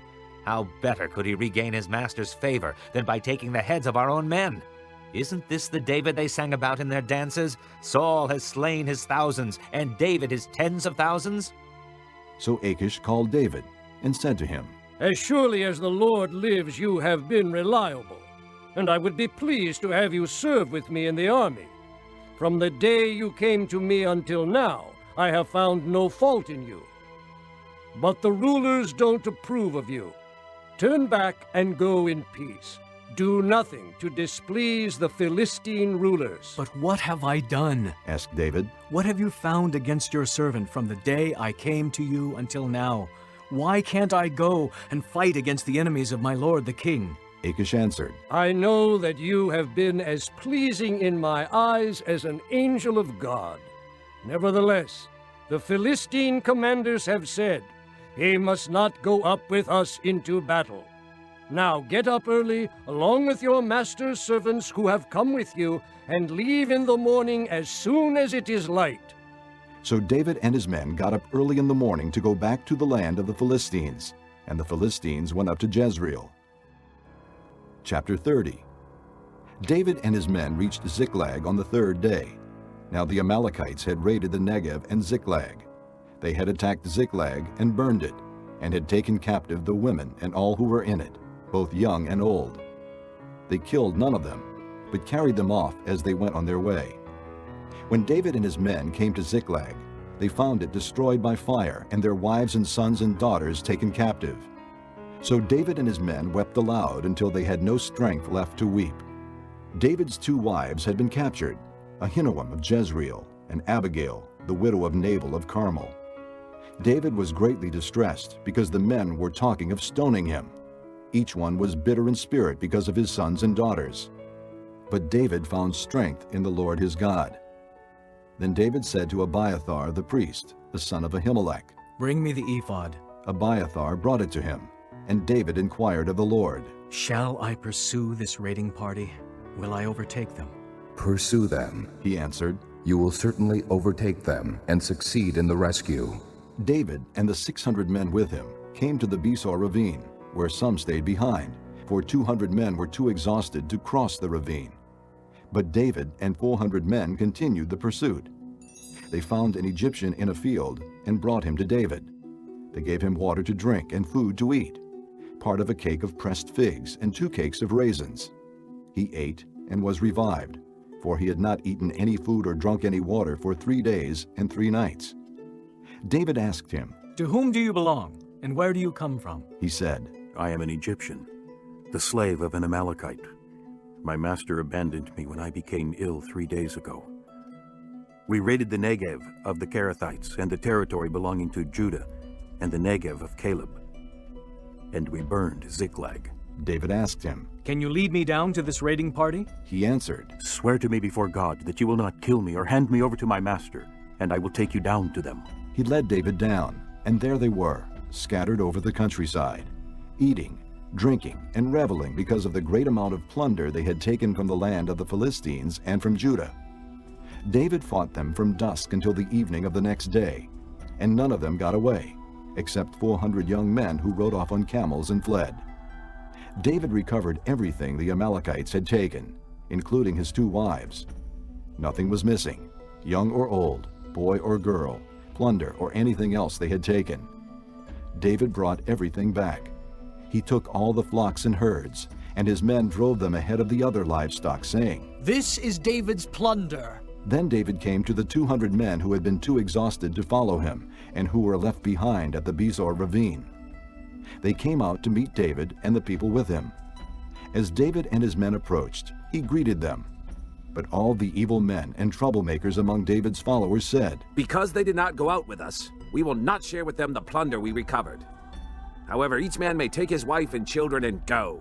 David replied, "No, my brothers, you must not do that with what the Lord has given us. He has protected us and handed over to us the forces that came against us. Who will listen to what you say? The share of the man who stayed with the supplies is to be the same as that of him who went down to the battle. All will share alike." David made this a statute and ordinance for Israel from that day to this.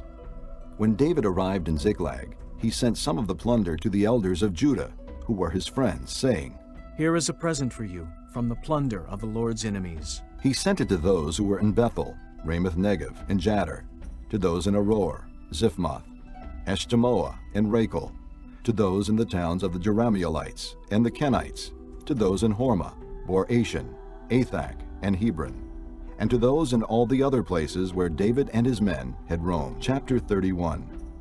Now the Philistines fought against Israel. The Israelites fled before them, and many fell slain on Mount Gilboa.